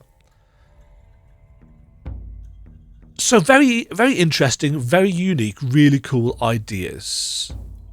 So you might be wondering, Demo, that sounds like you really enjoyed this game. Why is it not in your S tier? Well, Shaman's Arc for me was also a game of two very distinct halves. I definitely had a lot more fun in the first half of the game, but the second half frustrated me a chunk. Now, I know the dev's been quite actively patching the game, but I don't know if difficulty was one of the things he touched. I just know that certain control platforming aspects were a little bit off, and the difficulty of combat was good, but in some of the later boss fights you have to do and avoid stuff outside of combat before you can get into that separate screen with the rhythm-based combat, and that I found much more frustrating than it needed to be. There was also an issue where in the vanilla game there were missable collectibles that could lock you out of getting 100%. I hate missables in Metroidvanias, and these automatically lower the quality of the game in my eyes. Now, I know that some people have a philosophy, players and devs alike probably, though I'm not specifically saying that this was the dev's intention here, but this philosophy, this idea that having missable stuff in any game promotes replayability. It might do, but in a Metroidvania game for which I always try and go for the 100%. You know, it's all about, for me, getting all the things in one run. You know, having stuff missable through no fault of your own is kind of shitty, and it doesn't make me want to replay your game at all. Anyway, this isn't an issue anymore because the missables have already been patched out. So the game does not need to suffer my ire as regards missables. But it was annoying when I first realised. Shaman's Arc is it's a very solid, high C tier game that I thoroughly recommend if you like rhythm games. I'm not going to say, yeah, you just need to be a Metroidvania fan for this. Being decent or enjoying rhythm games is really going to help you with this one. It is a bit janky at times. You know, every now and again the rhythm would get out of sync with the buttons and it would fall apart and I'd end up being defeated. But it was never a massive amount of time to get back in to it. So a bit janky, and as I say, the second half of the game was a little bit frustrating unnecessarily at times, but it is very unique. The world is charming, the characters are well designed, the writing is decent, though it's not massively story heavy, and nor is it a game that is particularly dense with things to find. You know, what you can find out there is impactful, but it's not going to be finding 70 different missile power-ups. There's no missiles in this game. I just got Metroid on the brain. There's also, apparently, and I haven't tried this, a hard mode and a Path of Pain thing patched in that the dev has mentioned. I haven't seen either of these things. I don't know what they are like. I don't know how they work. So they are not taken into account with this score. But at £8.50, with no sale discounts, Shaman's Arc is a bit of a bargain, in my opinion. And it was a fairly straightforward game to map. You know, the in-game map is good, it's artistic, it works. Adding things on was... It didn't take all that long at all.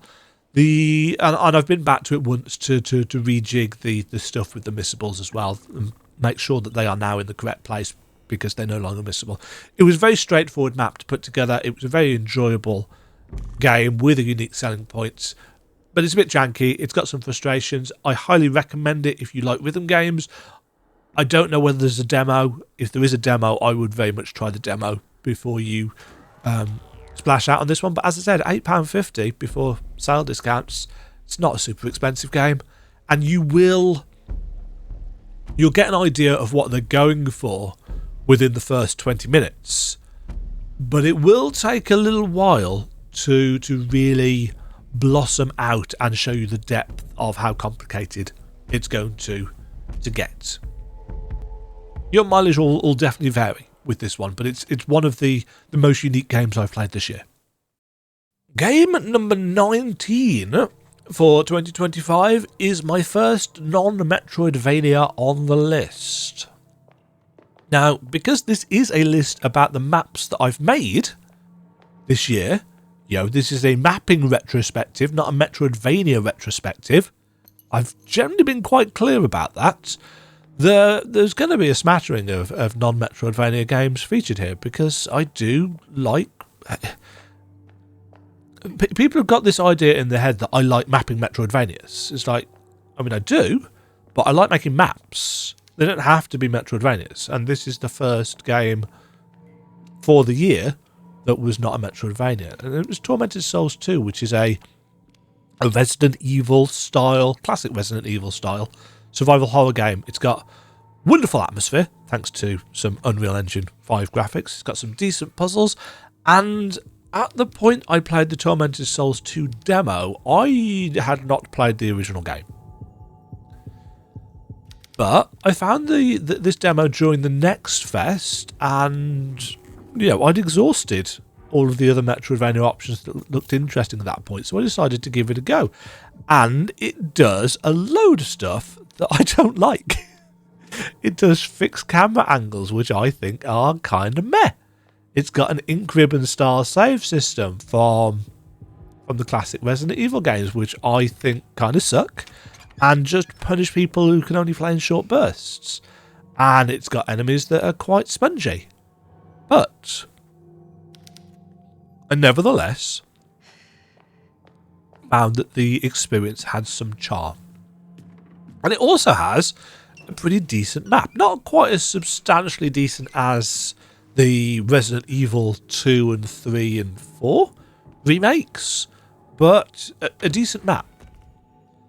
And on a whim, which is how a lot of my projects often start, I wondered, well, what would it be like to map out this game? Because the 4 floor plan maps in game were, for the most part, pretty good. What would it be like?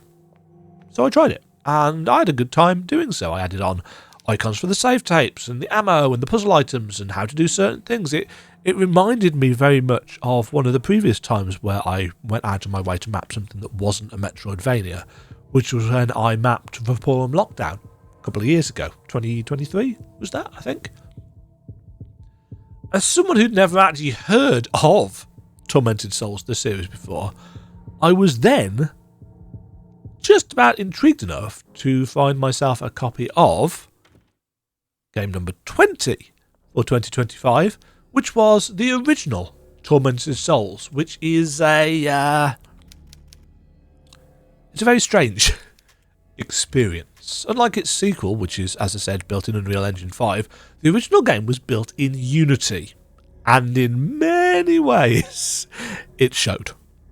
Somewhat buggy, somewhat janky, somewhat rough controls, somewhat rough voice acting. Tormented Souls was nevertheless somehow an experience that I came away from quite satisfied. I had my complaints.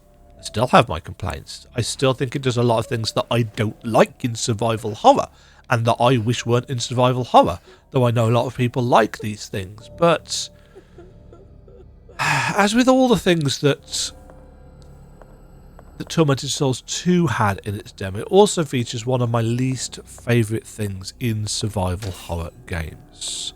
Its map sucked. Not because the map itself was terrible, though it wasn't great, but because it does that thing that some survival horror games do, where parts of the game don't have any map at all. And in fact, the final 3 of the game's 5 areas, although to be fair, I say 5 areas, 2 of the areas are really 4 areas in terms of how they're split up. The entirety of the first location, you've got the East Wing and the West Wing floor 1, and the East Wing and the West Wing floor 2, and then the basement. I lump all that together as one location, though realistically they're actually kind of 5 separate areas, I think. But anyway, the final 3 areas have no map whatsoever, and I managed to stumble my way through them, but it wasn't a great experience, and it didn't add much fun to the survival aspect, in my opinion. And to be honest, neither does the fixed camera angles. Fixed camera angles for some people add to that feeling of tension and suspense in a survival horror game, whereas for me it's just like, this is really frustrating because of the way the controls shift and flex when you go over the transition line. And the same with the save ribbons. I don't think they add suspense to a game. They just add repetition, essentially. Or they punish you if you've got kids and you need to save and they get called away, and so on and so forth. So after finishing the game, I resolved to make a map guide, purely, really, because my navigation experience with the game was awful at times. Unfortunately for me, there's a Steam user called Fitrox who has put up their own guide with maps they created for the final areas of the game. Now, while not 100% accurate, there were a couple of passages shooting off the wrong way, etc, etc. Easy mistakes to make considering how iffy the levels are and how the camera shifting can throw you off. They did provide a baseline for me to do some Unity modding, because obviously it's a Unity game. I've got tools that I can use to figure out layouts and free cams and so on and so forth, to get the layouts sorted for myself. So I used Fitrox's maps to get me in the right place, and then I tweaked some bits and then made some bits for myself and so on and so forth. And I'm going to be honest, I'm fairly pleased with how the map came out for that, possibly because I had to work for it, I guess. Yeah, there was something quite satisfying about it. Plus, I actually learned a few things about the Shapes tool in Photoshop, which I was completely unaware of before and have used several times since. So it was one of those kind of happy coincidences where, in trying to fix an issue for something that I wasn't really planning on doing, I found something that was going to help me out with other creative aspects in the future. So that was great. Tormented Souls is a game that, yeah, I mean, if you like Resident Evil, if you like the classic Resident Evil 1 and 2, essentially, and 0, I suppose, give Tormented Souls a try. It doesn't have the level of polish, but you know, it's got the necessary jank, I think, for those older titles. Game number 21 mapped for 2025 is Hollow Knight Silksong.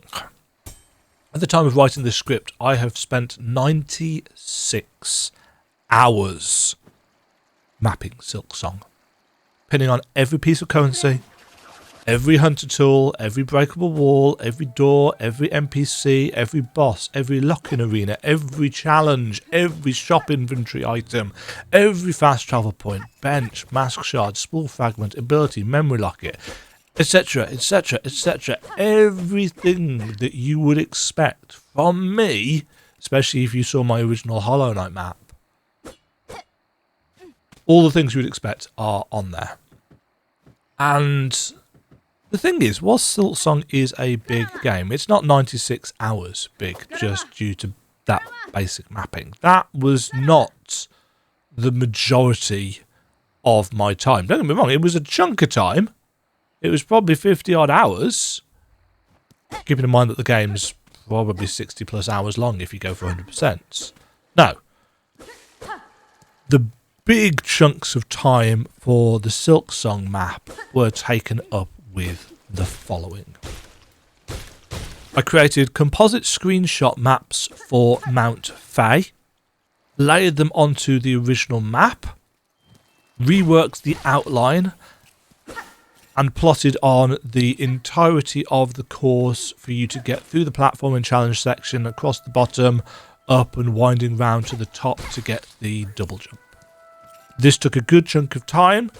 I think it was worth it, because that route I've seen a lot of people get confused by.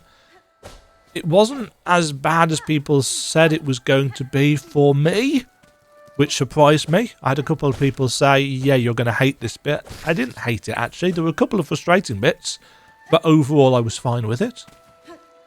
That took a while. I made maps for the Vault Nest, and for the inside of Coral Tower with all the gauntlet rooms, the bosses, the extra goodies present within. I made maps for the chapels. The Wondrous Chapel, the Ruined Chapel, Chapel of the Reaper, Chapel of the Beast. I didn't make a map for Chapel of the Witch because that's literally a single small room, and that seemed a bit pointless. I remapped the upper and lower Bellheart tunnels, which are just kind of big blobby rooms on the actual in-game map. I mapped those to be actual tunnels, so you can see where the hermit is and where various bits and pieces are in that. Easier navigation. I added a map of the steam tunnels beneath the Citadel Spa, which for some reason doesn't have a map at all, which is kind of bizarre. as well as adding maps for the rosary stores in High Halls, where you get the rosary cannon, and the secret Claw Maiden room up in High Halls as well.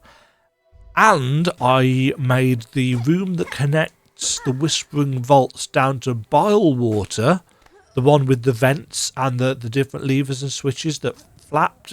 I made that clearer as well. I added a map for Craw Lake, which includes the Court of Cross. I added maps for the Carmelita fights and the Nihilith fight.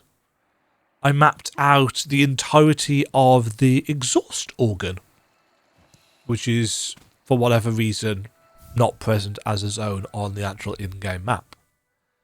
I created 2 different maps for the Cradle, which depend on or reflect which act of the game you are in. The Act 3 version, I mapped out the entirety of the route to the surface using, again, composite screenshots, so that you can see where the obstacles and so on and so forth are on the way up. Though I didn't this time actually plot out the route, because realistically it's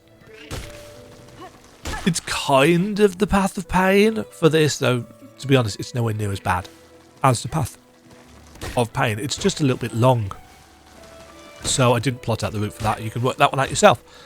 What else did I do? I mapped out the entirety of the lava escape sequence right at the start of Act 3. So once you get down to the abyss and work your way back up to through that cool lava escape sequence, I mapped out the entirety of that as well.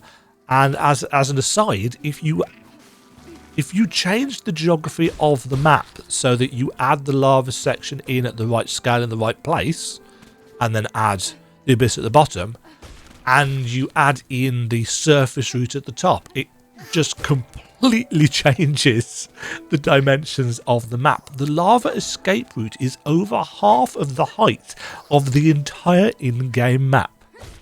It's massive, but you don't feel it when you're in it, because obviously you're on time constraints. I found that quite entertaining.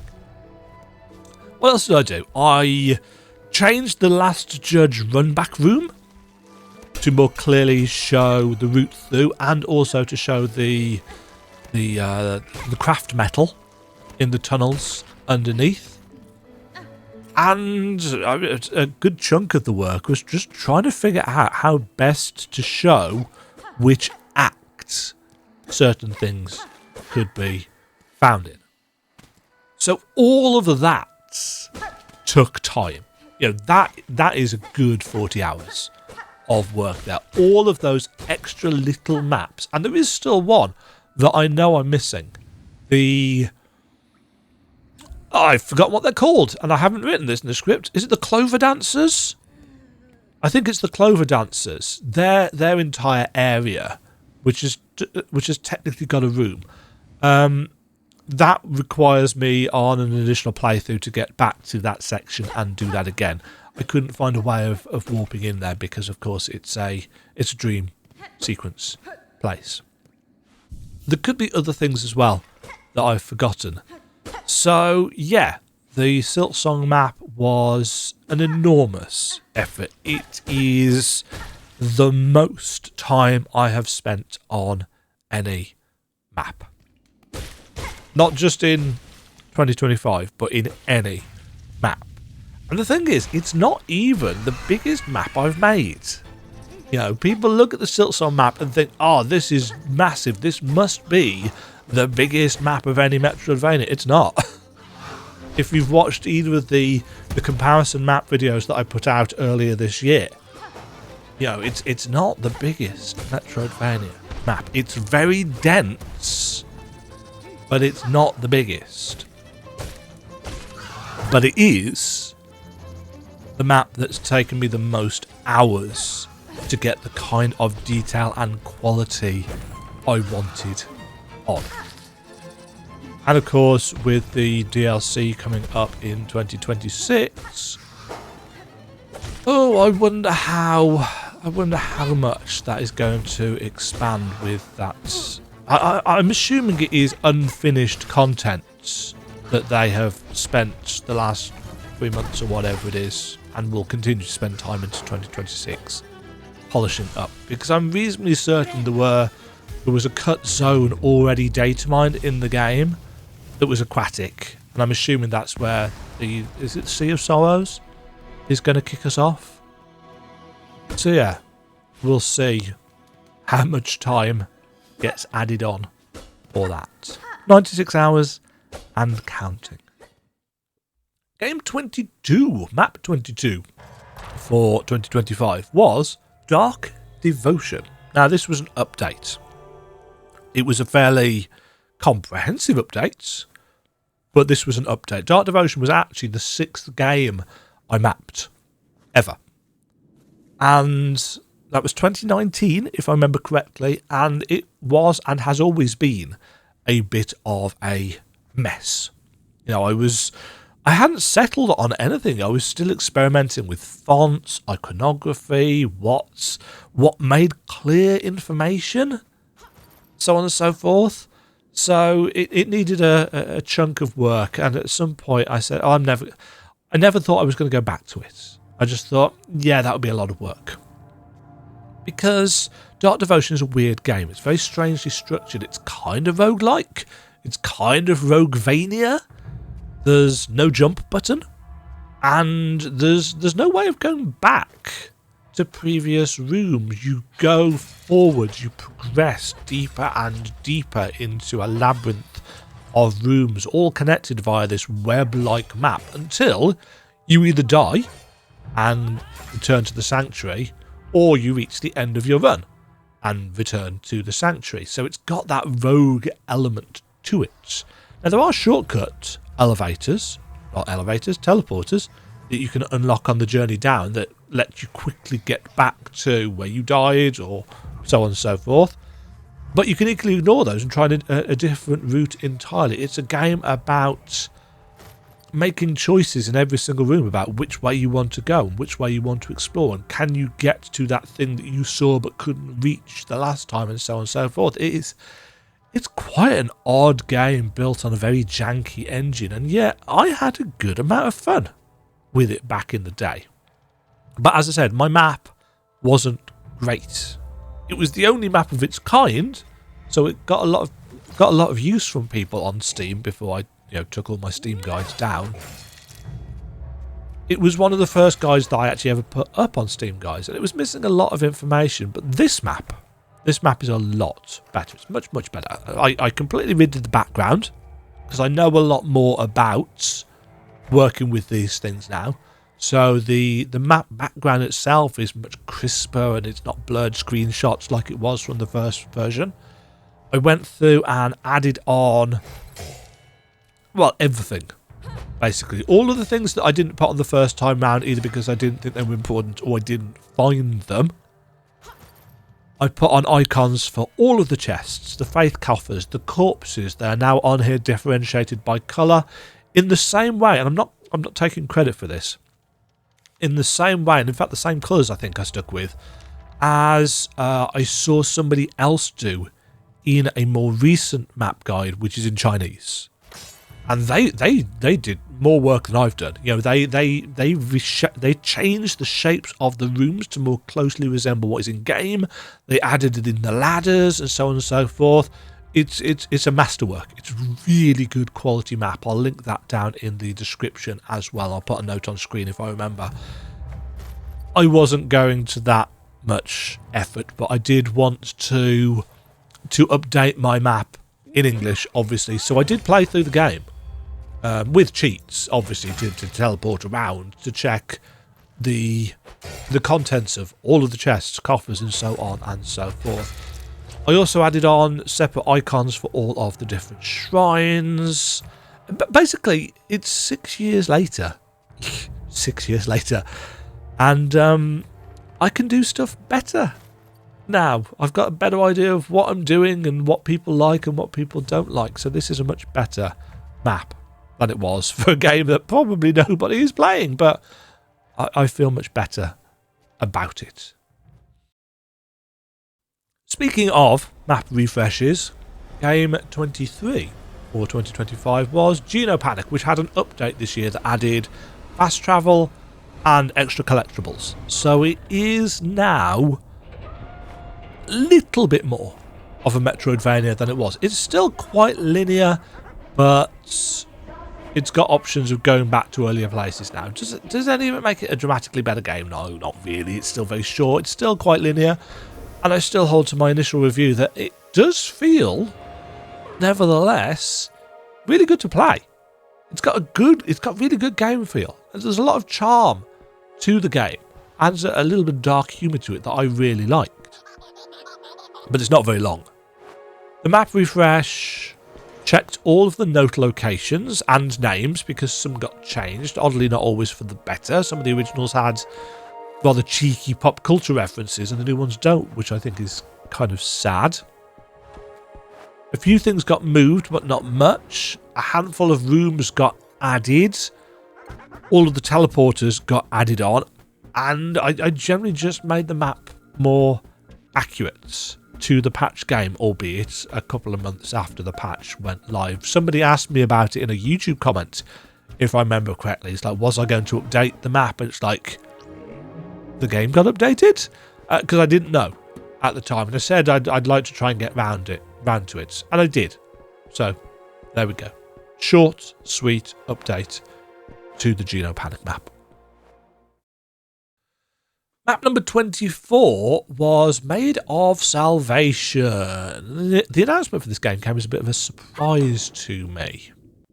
I looked at it and was like, this looks interesting. And then I realised it's a game by Orange Popcorn, who are a company who produce Soulsvanias, essentially. And I've played all of them.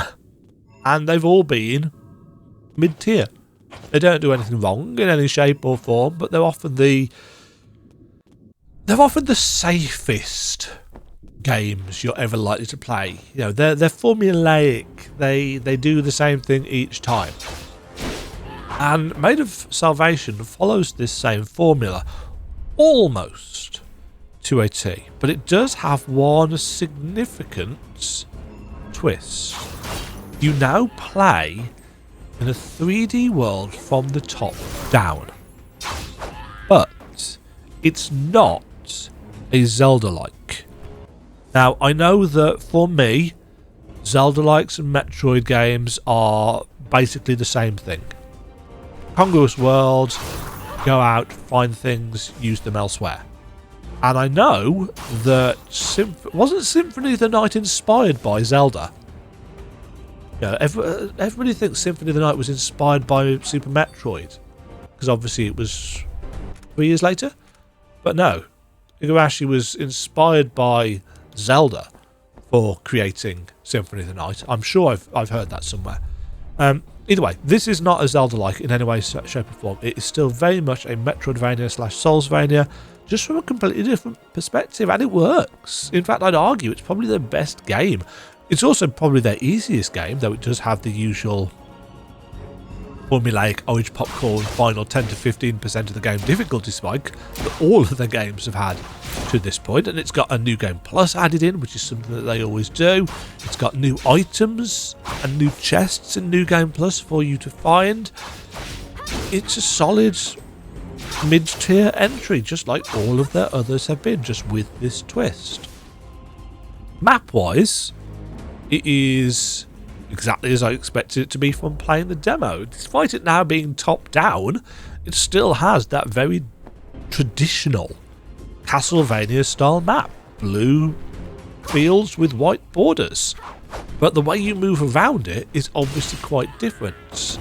And as I was working my way through this world, having come fairly fresh off Silksong, I found myself evaluating my thoughts on grid-based maps as I was playing. I realised something very cathartic about uncovering squares on a grid-based map that you just don't get in a more detailed system. You know, when I was playing Metroid Dread, I found myself quite anally trying to uncover the fog of war in every single room, because not that there's no need to whatsoever. but ticking off squares on a grid-based map is just slightly more satisfying, and that was quite an interesting revelation to me, because I hadn't realised that about myself and my preferences. But yeah, I played another few grid-based maps, games with grid-based maps after this one, and I found myself noting it more. It's like, yeah, I actually do quite enjoy that ticking off the square, ticking off the square, ticking off the square. So yeah, Maid of Salvation, very solid, Soulsvania title, firmly in my C tier, solid systems, solid combat, solid character and enemy designs, a predictable and forgettable story, which is par for the course with them, and a decent, unique, can I call it unique? Perspective twist? Top down? I think I can.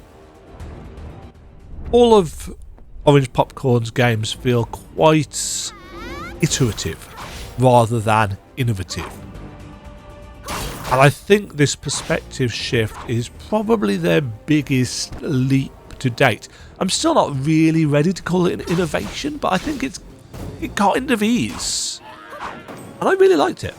I really liked that twist. It allowed them to shake their formula up, but not venture too far away from it, if that makes sense. It's never going to... I don't think an Orange Popcorn game is ever going to blow me away, but this one was the one that surprised me, much more than Hunter X or Hunter X Codename T did. Game 25 for 2025 was Tormented Souls 2. I've already spoken about the demo for this one, so this isn't going to be as long as a section. It released in October, in time for Halloween, and it was everything I expected based on having played the demo and the first game, including what I expected to happen, there being endgame zones that didn't have maps. Admittedly, unlike the first game, the sequel has a much better balance of unmapped zones to maps, with 7 of the 9 areas having highly detailed multi-level maps built into the game. And these are much better maps than the first game too. They've got actual representations of your character's location and facing on them, which is something that Tormented Souls 1 didn't have. And because of this, mapping Tormented Souls 2 was actually considerably easier. Though as a much bigger game, it took a fair chunk more time. I did have to do a fair chunk of work to get the in-game maps looking good, though. There were a couple that I had to completely redesign and recolour, but also I cut them out from their more artistic backgrounds on the in-game map to make them easier to read, as well as creating multiple parts of existent maps from scratch, adding in passageways that were deliberately unmapped by the devs, and of course making maps for the final 2 zones and other smaller locations that didn't have in-game representations. Tormented Souls 2 isn't a super long game. Like most survival horror games, it has achievements and a score for completing it fast. They're designed to be played multiple times on different difficulties, but I put over 40 hours into the maps, considering you can speedrun the game in 3 hours. That might not have been the smartest choice and use of my time, but when have I ever been smart? I recommend Tormented Souls 2, and I'm actually really proud of these maps. I think they turned out great. Game and map number 26 for 2025 was Lone Fungus Melody of Spores, which I still have to try not to call Lone Fungus 2 because it's not a sequel, it's a prequel. Prequel, in fact, to shock horror, Lone Fungus, and it eschewed the detailed map and Hollow Knight stylings of the first game for a more Agravania grid-based map and gameplay style. It was very obvious in its Castlevania inspiration, and it was an interesting game. I really enjoyed the first half of it, but there was something about the second half that bogged it down a bit for me. Some of the boss designs were a little bit iffy, and there's partially to blame, and there was a fairly hefty dose of currency grinding, which dragged it southward a bit as well. These things have been patched. The currency grind and the cost of save points and teleport points has been tweaked, and a couple of the bosses have been evened out, shall we say. Now, admittedly, I suspected from all the gameplay I'd seen as a Kickstarter backer that the whip was going to be the main focus, weapon-wise, of the game, and I was correct, which is kind of unfortunate, as the whip-wielding heroes in Castlevania games are actually my least favourites. I've never really liked the whip weapon characters. Circle of the Moon was one of the weakest for me. I've never really liked the classic Vanias. I just don't find the whip particularly good as a weapon. You know, for me, nothing to this day, nothing really beats the Clam Soleil, the big holy greatsword in Aria of Sorrow. I still don't know actually how you pronounce that. The leaping attack and then hitting the ground attack as soon as you land for that double hit, that sweet double hit. It's always been one of the best feeling attacks of a classic Vania style Metroidvania, and it is in fact in some ways the yardstick by which I measure games that are going for a similar thing. And it wasn't a hugely long game, but I did put just under about 20 hours into mapping out Melody of Spores. And as I've said several times now in this video, I had more fun with the mapping than the playing. Again, not to say that Melody of Spores is a bad game. It's not. It's not a bad game at all. I think quite a lot of people will really like it. It just didn't click for me in quite the same way as the first game did, even though I think Melody of Spores is a better designed and a better looking game and a better feeling game in some ways. It just didn't click for me quite as well, and I think a lot of that is to do with the currency grinding and the slightly iffy boss balance and just the choice of the whip. It should be noted, disclaimer, I didn't 100% Melody of Spores. I did not do all of the Astral Gate platforming challenges. I didn't do the Delicate Flowers style delivery quests. While I enjoyed the Astral Gate challenges in Lone Fungus, I just wasn't in the mood for doing them in this, and I hope that Delicate Flower style quests die a death from all future Metroidvanias, especially if they are needed for 100%. I load it in Hollow Knight, I load them in every game with something similar since. Give me a Path of Pain style platforming challenge instead. I would be much happier with that than with one of these stupid delivery quests. I just can't stand them. I think they feel like padding to me. They feel like, yeah, we're going to do some tight platforming challenges and we're going to make you do it over and over and over again, and not just in a Path of Pain over and over and over again where, you know, mastery takes place, but we're going to make you carry this thing while you're doing it to add that extra level of stress, and if you get hit you have to go all the way back to the start. It's just no.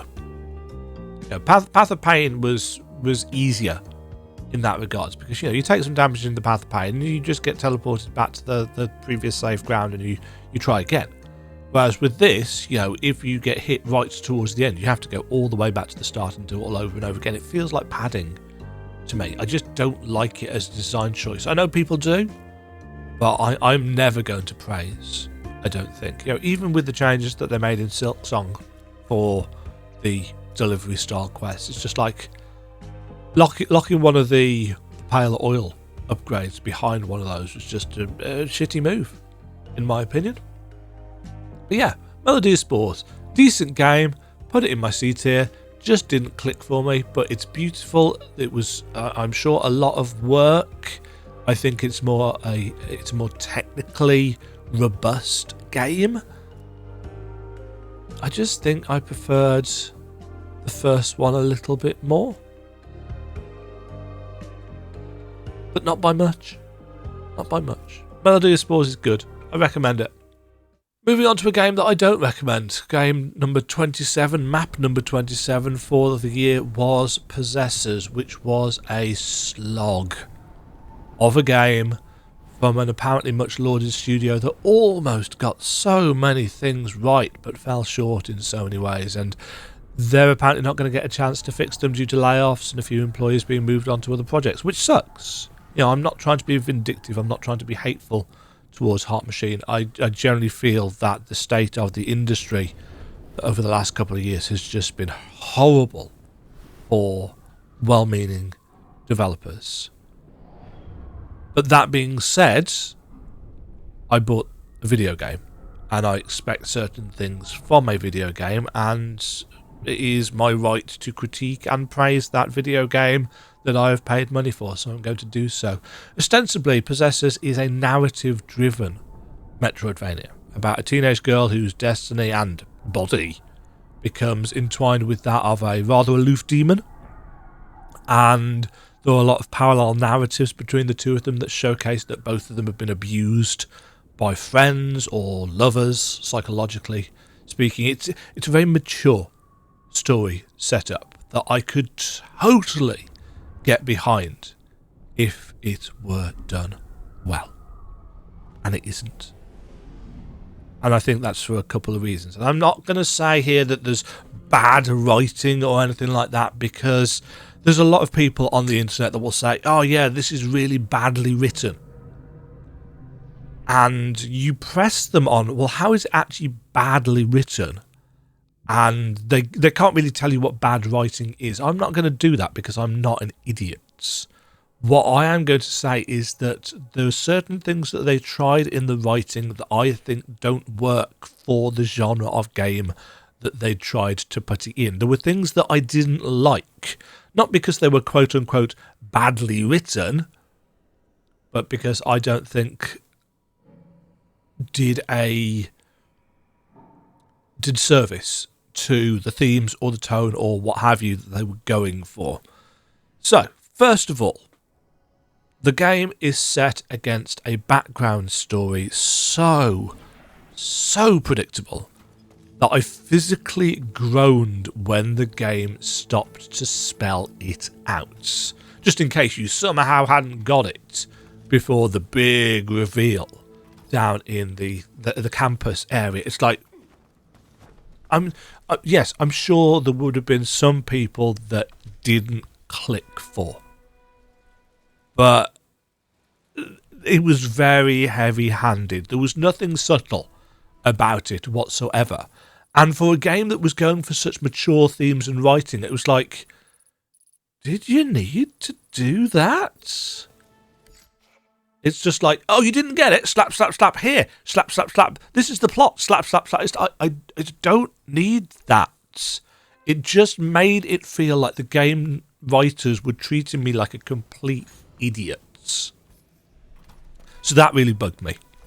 Not because it was badly written, but because the way it was presented to me as a player made the writers come across as condescending. It's like, oh, we don't trust you to get this really obvious plot points, so we're going to try and we're just going to hammer it down your throat. It's like, there was no need for that.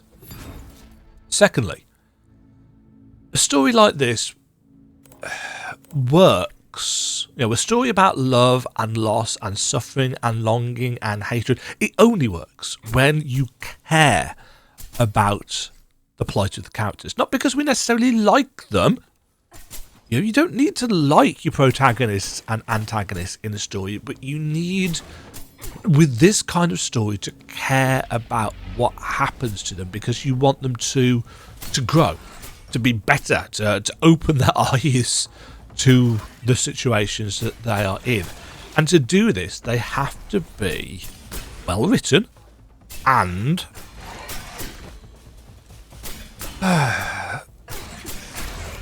there's a degree of consistency that is needed. And frankly, so few of this story's character beats land because the only consistency is how consistently, insufferably obnoxious the characters are, both to each other and to their significant others. And that is at odds with getting us to feel for their situations and plights. And I'm going to add this in here. This isn't in the script. As I said in many a video past, I am a die-hard, heart-on-sleeve wuss of a person. I am an emotional person. I will cry at the drop of a hat. It doesn't take a lot to get me sobbing. I recently watched K-pop Demon Hunters and I sobbed all the way through the final song. As soon as Rumi starts walking up the stage towards the Demon King and the harmonies start, it's like tears, so many tears. I love that film, by the way. No shame in admitting that. Fabulous film, really enjoyed it. That was good writing. That was characters that create situations of their own making that break them apart and they overcome them and they come back together. And that was the kind... It wasn't complicated writing, but it was reasonably mature writing. And this didn't land for me because it felt like the writers were too afraid to really get into things properly for either fear of breaking the pace of the game. Not that that would have mattered because the pace of the game was already not particularly good. So what we ended up with was a lot of surface level melodrama and predictable beats in an attempt to raise tension and narrative stakes. But there are none. None of the choices you make in this game affect the outcome of the story in any way. It would have been... There were like 3 or 4, I think, opportunities for you to actually make a decision about what to do, and none of them have any consequence whatsoever. And that frustrated me. You know, it was almost like they'd originally planned to give you a choice and consequence system, and they just didn't have the time to finish it. In which case, why would you not just take those things out? I don't know. So it kind of reeked of cut content or cut corners, as do other things in the game. The main characters, beautifully animated, wonderful designs, portraits of them in dialogue are wonderful. But the backgrounds, the actual world, dull, uninspired, looks straight out of a different game. I likened it to playing through Tunic with its kind of blocky polygon style, which was very much at odds with the wonderful artistry of the characters and the animations of the enemies. The gameplay of the game is quite uninspired as well. The enemies are spongy. There's very little variety to be had on the foe front, though some of the demon-possessed object enemies are absolutely inspired design-wise. There's so few of them that you'll be kind of sick of seeing the same old faces showing up again and again and again well before the game's halfway mark. And on the subject of uninspired, it's hammered home most forcefully by the lock-in arena rooms. There are about 75 of those rooms in this game. The type when barriers come up around you and lock you in and so on and so forth. That is, I believe, the most out of any game I've ever played. It's even more than Tales of Kenzera Zhao, which I think had loads. So we've got writing that doesn't land because it's too surface level melodrama and the characters are inconsistent and quite annoying so that I don't care about them, despite the game's attempts to do so. We've got not enough variety of enemies. The map of the game in-game is basic. It's barely serviceable. It's got custom markers, kind of, but the actual shape of the rooms just don't help. Or navigation. In fact, the map feels a bit like an afterthought in some ways, which I know isn't true. as I found some much better map files in the game data which I ended up adapting for my own map of the game, which is, I'm going to say it's going to make me sound like an egotistical prick. My map guide for the game is way better than the actual in-game map. Yes, it's based on work that the devs did, but didn't finish. But yeah, I don't know. So again, the mapping of the game was far more enjoyable than playing it. You know, I really felt like I was actually doing a service with this one because the game's map is so bad. And I've played the game 5 times now actually, because I played a bit more of it since working on this script for the first and second draft. Somebody questioned me recently why I would play through a game that many times if I didn't like it. And it comes down to one simple thing. Work. It's just work. It was just work. It was a job. You know, I felt like I was doing a job. I wasn't playing it for enjoyment. I wasn't playing it for my own entertainment. I was doing it to provide a service because, in my opinion, the developers didn't do a good job of providing that service themselves. You know, as I said, my map of the game, based on unused files that the developers left in the game files, it still took me 40 plus hours to turn those files into to something that resembles the map that I put out. But it was a job. There's not a lot I can recommend about Possessor, save for it being a reasonably long experience. So if you value the length of a game, you'll get something out of that. But its aesthetic can be quite cool at times. You know, the aquarium zone is nice. It's the only zone in the game that I'd really say, yeah, that stands out. But it doesn't do anything massively special. And it doesn't do anything mechanically that you haven't seen before in some form. It is not a terrible game, but I was really close to putting it down several times. And I was telling myself that, you know, just eat the time.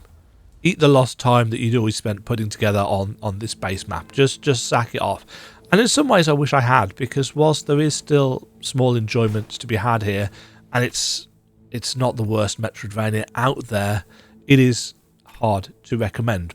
But on a positive note, the game's final patch, Patch 6, did add in some quality of life stuff to make the game better. Because up until Patch 6, there was no way of knowing which area you were missing stuff in order to complete the game. So you can now see the area item completion counter to show you which zones have got stuff in. I think it's bugged, which is really unhelpful. I think it's broken, but it's better than when it wasn't there. You know, the inverted plaza, for me, has got 14 out of 15 items, and I haven't found a single person yet that can tell me what the 15th item is in that area. So there's still issues with it, but it's better than not having it at all. And that's all we're going to get, because the devs have been let go or moved on, which sucks. You know, I would have liked for them to have had the time to take on more feedback and polish this game up, and then it could have turned into something good. Possessor seems like a game that could have been so much better if the developers had paid more attention to how other games in the genre work, and then given it their own magic. As it is, it kind of feels like they saw the popularity of the genre surge over the last few years and said, we can make a Metroidvania. And then they made what they thought was a good Metroidvania without actually looking at other Metroidvanias. But as I said, thanks to patch 6, it is at least in an okay-ish state, and I just scraped it up into my C tier thanks to that item tracker. It was down right at the top of the D tier before. As I said, it does some things right, but it's not great. In the C tier, thanks to the item tracker, it's, yeah. If you can look past the melodrama, and maybe if the characters don't irritate you as much as they irritated me, maybe you'll have a better time with Possessors than I did. But I want to move on because I've already spent too long talking about this. Going from a game that I didn't like to a demo for a game that I very much did. Game 28, map 28 for 2025 is a map of the demo for GRIME 2. I have played 6 hours of the GRIME 2 demo. Keeping in mind, it's not a 6-hour long demo. It's about an hour long. I've just played it through several times. And I have my obvious biases. GRIME is one of my favourite games. Certainly one of my favourite Soulsvanias. And GRIME 2 has been my most look forward to Metroidvania this year. It was supposed to come out in 2025. And unfortunately wasn't able to do so because of, certain other games being released and everybody panicking and having to kind of shuffle out of the way as the big behemoth landed its fat ass. So I was really excited to get my hands on to pick apart the demo, just like I did for the first game a few years ago. But I am a little bit disappointed that the original 2025 release date has slipped by, because the demo has, for better or for worse, upped my anticipation levels even more. I am not going to talk about GRIME 2, the full game's map, because the game isn't out yet. But I have seen a version of it, because again, it's a I knew how to pick apart the first game. I know how to pick apart the second game. I've seen what Yarden and Co are working on. I have seen at least one iteration of the full game map while I was putting together a map for the demo. And all I will say is that I am suitably scared of just how much work mapping the full game is going to be. But I'm not going to say any more about that. But I am intimidated by the size of this one. I don't think that should be a surprise. They've said that it's going to be a bigger world than the original game. Oh yeah. I know that speedrunners and people who like to break things have been tearing apart the GRIME 2 demo, but I haven't seen or heard of anyone else really poking around with the map. So I am not going to be the person who says, oh yeah, I'm going to show you a screenshot now of what the game map's going to look like. No, screw that. That would be massively unfair, and I have great respect for the guys over at Cloverbyte. They've been very kind to me over the years when it came to helping me out with the GRIME map. And likewise, I've tried to help them out as and when I can with bits and pieces. So you might, of course, be asking, why have you mapped this demo? Which would be an odd question, probably this late in the video, since I've already talked about Tormented Souls 2's demo. But just to expand, I suppose, a little bit more on why I do it, it's because it helps me figure out how I might map the full game. Right now I know I was never quite happy with certain choices that I made when I mapped the original GRIME. And I have evolved as a map maker, a cartographer, quite a lot over the last few years. It's been, 4 or 5 years since GRIME came out? So mapping a demo is realistically a no-risk way of giving myself time to experiment and see what sticks for a game that I already enjoy, but I know is going to change. It gives me that opportunity to takes away some of that pressure of, and there is pressure. Whenever a new game releases, it's like, I'm not going to get it yet. I'm going to wait for Demajen to make his map first, and then I'll use that if I need to as I go when I get stuck. And I'm not having a go at people that do this, by the way, but I know people that do it, and I know people that have said that to me. It's like there is some pressure there, not in a massively negative sense, but it's like, okay, I want to get this map out to help people, and in a big game, sometimes mapping the demo lets me figure out some of the more aesthetic and organisational choices that need to be made. As I said, it helps me throw shit at the wall and see what sticks before the actual game comes out. That being said, don't expect the full map to look much like the demo map, and I definitely would not expect the map for GRIME 2 to be out on launch day, whenever that is, unless I, get earlier access to the title. Yeah, this is probably going to involve Silksong levels of work and time. Just saying. Moving on. Map 29, Inayah, Life After Gods. This is not a full map. This is a base game map, and I will explain why. I have ummed and ahed about Inayah since its launch, but I just couldn't get into it back then. The weapon swapping for different platforming elements really put me off. So I just said, you know what? They've had feedback from a lot of people about this. They said they're going to do something about it. I'll wait and see what solution they came up with. So I did. I left it, and I left it, and I left it, and I resolved to come back later after some patches, and the game received those patches. It fixed up the map. It fixed up the traversal. It fixed up the power switching, and I still can't get into it. There's just...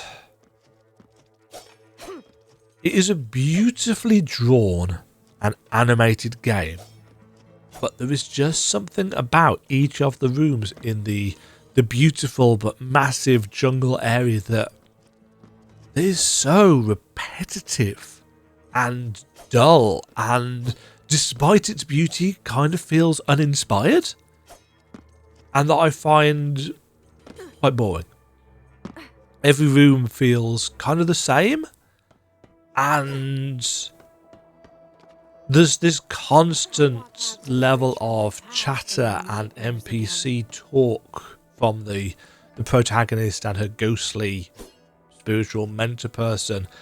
It's not quite Gal Guardian Servants of the Dark levels of voice spam, but this is going to sound really harsh because I know I couldn't do any better, but the voice acting in Inayah just aggravates the piss out of me. It's got this weird kind of Valley Girl vibe to it that really feels out of place in the game world. And it grates and it grates and it grates every time Inayah opens her mouth. And I kind of wanted to turn off the voice acting, but I did want it in the cutscenes. So, and it doesn't help that actually Inayah is quite inconsistent in her characterization as well. I've tried to get into it 3 times now and have decided to call it quits. It just isn't a game for me. But I've had numerous people say, Demo, are you ever going to map Inayah? We could really do with a map of Inayah. It's like, whilst I was trying for this 3rd and final time to get into it, I just couldn't quite figure out why people need a map. But whatever. I spent 6 hours pulling out the map files, stitching them together, 2 different maps, combining the world map with the individual area maps into a base map template that I hope might be of some use to someone who actually does enjoy the game. I just don't know whether it's needed. The end game map seems to do a pretty good job of showing you where things are and marking stuff on. I don't know if a map guide is needed, but people have asked me all year if and when I'm making one, so I guess some people want it. But my answer has been finalised. I've done base map work. It took me 6 hours. It's a decent base map, but somebody else is going to have to put all the stuff on. It's there in the Google Drive for anybody to take, upload, no credit needed, yada yada yada. If you need a map for the game, I've done some work, but I just didn't enjoy it.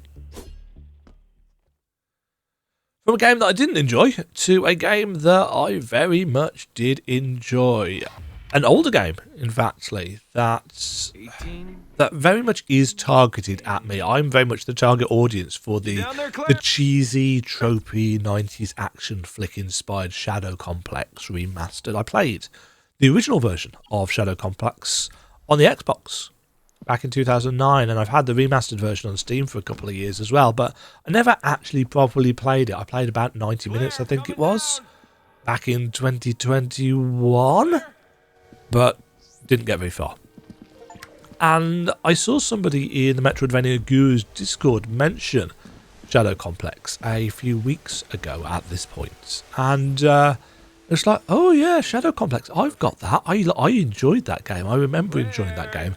How does it hold up in 2025? So I went back and I played it and I loved it. It is a great game. It's got a couple of bits of jank as regards its 2.5D shooting into the background, and there is unfortunately a missable item, which of course, sod's law, I actually did manage to miss in my playthrough, but fortunately I know enough about hacking through games coordinate wise to actually coordinate hack myself into the bit where it was and got it and then get out without dying. But yeah, I was a bit frustrated about that, because I don't like missables in games. You know, I've got an entire page on my website about Metroidvania likes and dislikes. Missables in a Metroidvania, bad. What the? There are, of course, because it's an old game, a good number of maps out there for Shadow Complex, and the in-game map is actually really, really good too. So my map guide is absolutely not needed. But after Possessors, and with Constance having already released but me saying I wasn't going to map it, I'm going to talk about Constance in a second because I did map it, sod's law, I wanted to do something else, and Shadow Complex scratched that itch. Good stuff. Wrapping out the year, game / map number 31. Not the only map, not actually the last map that I've worked on this year. I haven't decided whether I'm going to talk about the last one, but chances are number 31 is going to be the last one for this video. Anyway, Constance. I played 3 demos for Constance, and none of them properly clicked with me. So it was with, I mean, Demo 3 was better than the first 2, but it still was a game that I was somewhat trepidatious about when I approached the final game. And the final game didn't quite click for me either. But there was a lot that I did like. I liked the story a great deal. The themes, wonderfully done. Minimalistic, not too forced down our throat, just enough there to contextualize what was going on. The animation is fabulous, chef's kiss, wonderful quality. It's very clean in comparison to something like Silksong, where I think my favourite area in Silksong is the White Ward. Possibly because it's a little bit Bloodborne in terms of its tone and aesthetic. But if you compare that to Constance, you know, Constance is quite clean in its aesthetic. And it works very well. What doesn't work for me in Constance is the game's map. It's better after the patch that added the candy cane striping to completed rooms, which is a massive quality of life improvement. But right now, it is still a bunch of linked rectangles in the same style as Ender Lilies, and we know how much people liked that map. I finished Constance with one of my lowest item collection ratings for any Metroidvania I've ever played. I got 60% item collection after about 5 hours 45 minutes, so it's not a longer game if you just blast through it. There are trickier platforming challenges and the like that I didn't do. I imagine the full game is probably somewhere between 8 and 12 hours if played properly. I just didn't quite enjoy it enough to play the rest of it properly. I found some of it a little bit clunky and janky when it comes to some control choices and some boss designs. And in fact, I put the game down for several days after finishing it, which is where the Shadow Complex stuff came in. So I finished Constance, I put the game down, I went and played Shadow Complex, I mapped Shadow Complex, and then I came back to Constance because one of the game designers commented on one of my previous demo videos, and they said that something about how a Hollow Knight style map wouldn't look great for their game. And all the while playing Shadow Complex and mapping Shadow Complex, there was this little niggle at the back of my mind saying, why would they say that? Why would a Hollow Knight style map not work for Constance? I needed to know. So I went and loaded up my Unity tools, and I made, because I'm daft, a giant composite map of Constance. Every single room in the game, taking pains to alter as little as possible to make everything link up properly, because it doesn't quite do so in the actual game world. It's close enough, but it's not quite there, so I did have to make some slight tweaks. And what I came away with was a pretty messy looking composite map. So you know, you've got the beautiful bright colours that tone each zone, giving them very kind of realised palettes, but very dense and difficult to read rooms all packed together. And I began to see why a Hollow Knight style, slightly more detailed map wouldn't work as well as I thought it might have done. So after putting all the things on, because I figured, well, I've done some of the work now, I may as well spend the time actually putting the stuff on the map, I tried to figure out a way of making the map more readable. And I realised, only really one way that I could do that. I needed to do what GRIME did and what Possessor's devs did on the unused maps that I ended up using for my guide. I needed to block out the solids, and I'm not going to lie, this took hours. I started with the Vanishing Vaults, just to see if it worked, which it did, and then I expanded it to the rest of the game, and I've forgotten how long it took me to do this. It was somewhere in the region of about 20 hours over a couple of days to get it into a state where it was readable, and even then, the map is still a fairly dense blob of rooms. You know, I can see why they just went with rectangles, because they do actually reasonably well represent the shape of the rooms. They're easier to parse at a glance, even if the map isn't actually all that good, because it doesn't mark your actual location in the room and so on and so forth. I'm hoping these are things that will get added on when they get back from their New Year's break and so on and so forth. According to the roadmap, they are going to be working on the map in the new year. I'm really quite interested to see what they come up with. But until that point, you know, if you want to see what the game world looks like more clearly than just the rectangles, then my map is one way of doing that. And it was one of those, in some ways, quite tedious things, but it gave me purpose, if that makes sense.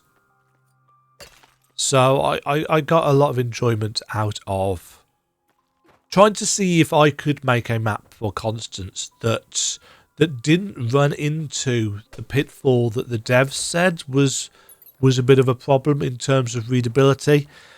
And I don't think I've managed it. I don't think my map is super readable, just because of the shape of the world and how it's laid out. You know, I don't blame the developers for this, nor do I blame myself for this. I can just see, yeah, actually, I can see where they were coming from. I can see why they changed the map during development. I can see why the map that they've now got in the game was a little bit last minute. And I can see why people aren't particularly happy with the map in-game, but I can also see why it might be a struggle to make the map better and more readable and more usable. It's a tricky one, that. And that is it for this year's mapping retrospective. January 2026 is shaping up to be an interesting one, but I've got to be very careful going forwards because I've been feeling the strain the last few months trying to balance out some of these big maps and my poor health. I'm up to what, month 18, 19 or something since I last did my actual job. Although a chunk of that was the summer holiday. So let's say 15 months where my sole income has been my maps. So thank you to those of you who have supported me in that regard. January 2026 brings with it Katama and Academy Citadel on the 15th. We have got Mio on the 20th. We have got the Perfect Pencil on the 29th. I really enjoyed the demos of Katama and Mio and Perfect Pencil. I'm definitely going to have a go at mapping Mio, probably Katama as well. Gigasword, which released earlier this year, has had its fast travel patched in because it didn't have fast travel before, which is one of the reasons why I didn't pick it up. I'm probably going to have a look at that too. Don't know whether I'm going to map it, but a lot of people tell me that it's actually quite a good game, although the lack of fast travel was frustrating. There are a couple of classic Argovanias that I've been chipping away at in the background when I've had some spare time. There's at least a map for Aria of Sorrow coming out at some point. I couldn't tell you when. I've also got a stupid idea in my head that I'm going to do a map for Harmony of Dissonance because I haven't played that in years. And I very recently played the demo for Solitaria, which looks to be shaping up as quite a nice Soulsvania releasing sometime in Q1 2026. But anyway, this video has gone on quite long enough. Thank you everybody for sticking with the video if you've made it to the end. Thank you for sticking with me if you have been with the channel for a while or you've been following me on the maps for a while and you're putting up with my increasingly worse sounding voice. I hope you all have a wonderful new year and start off 2026 in style. Until next time, have an excellent new year. Thank you for the support. Like, subscribe, all of that jazz. But more importantly, just take a break for yourself over the new year. Until next time, cheerio.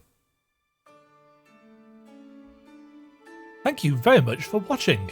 If you enjoyed the video, why not click the like button and consider subscribing. Remember, you can ring the bell notification icon to get notified when new videos go live. And until next time, cheerio.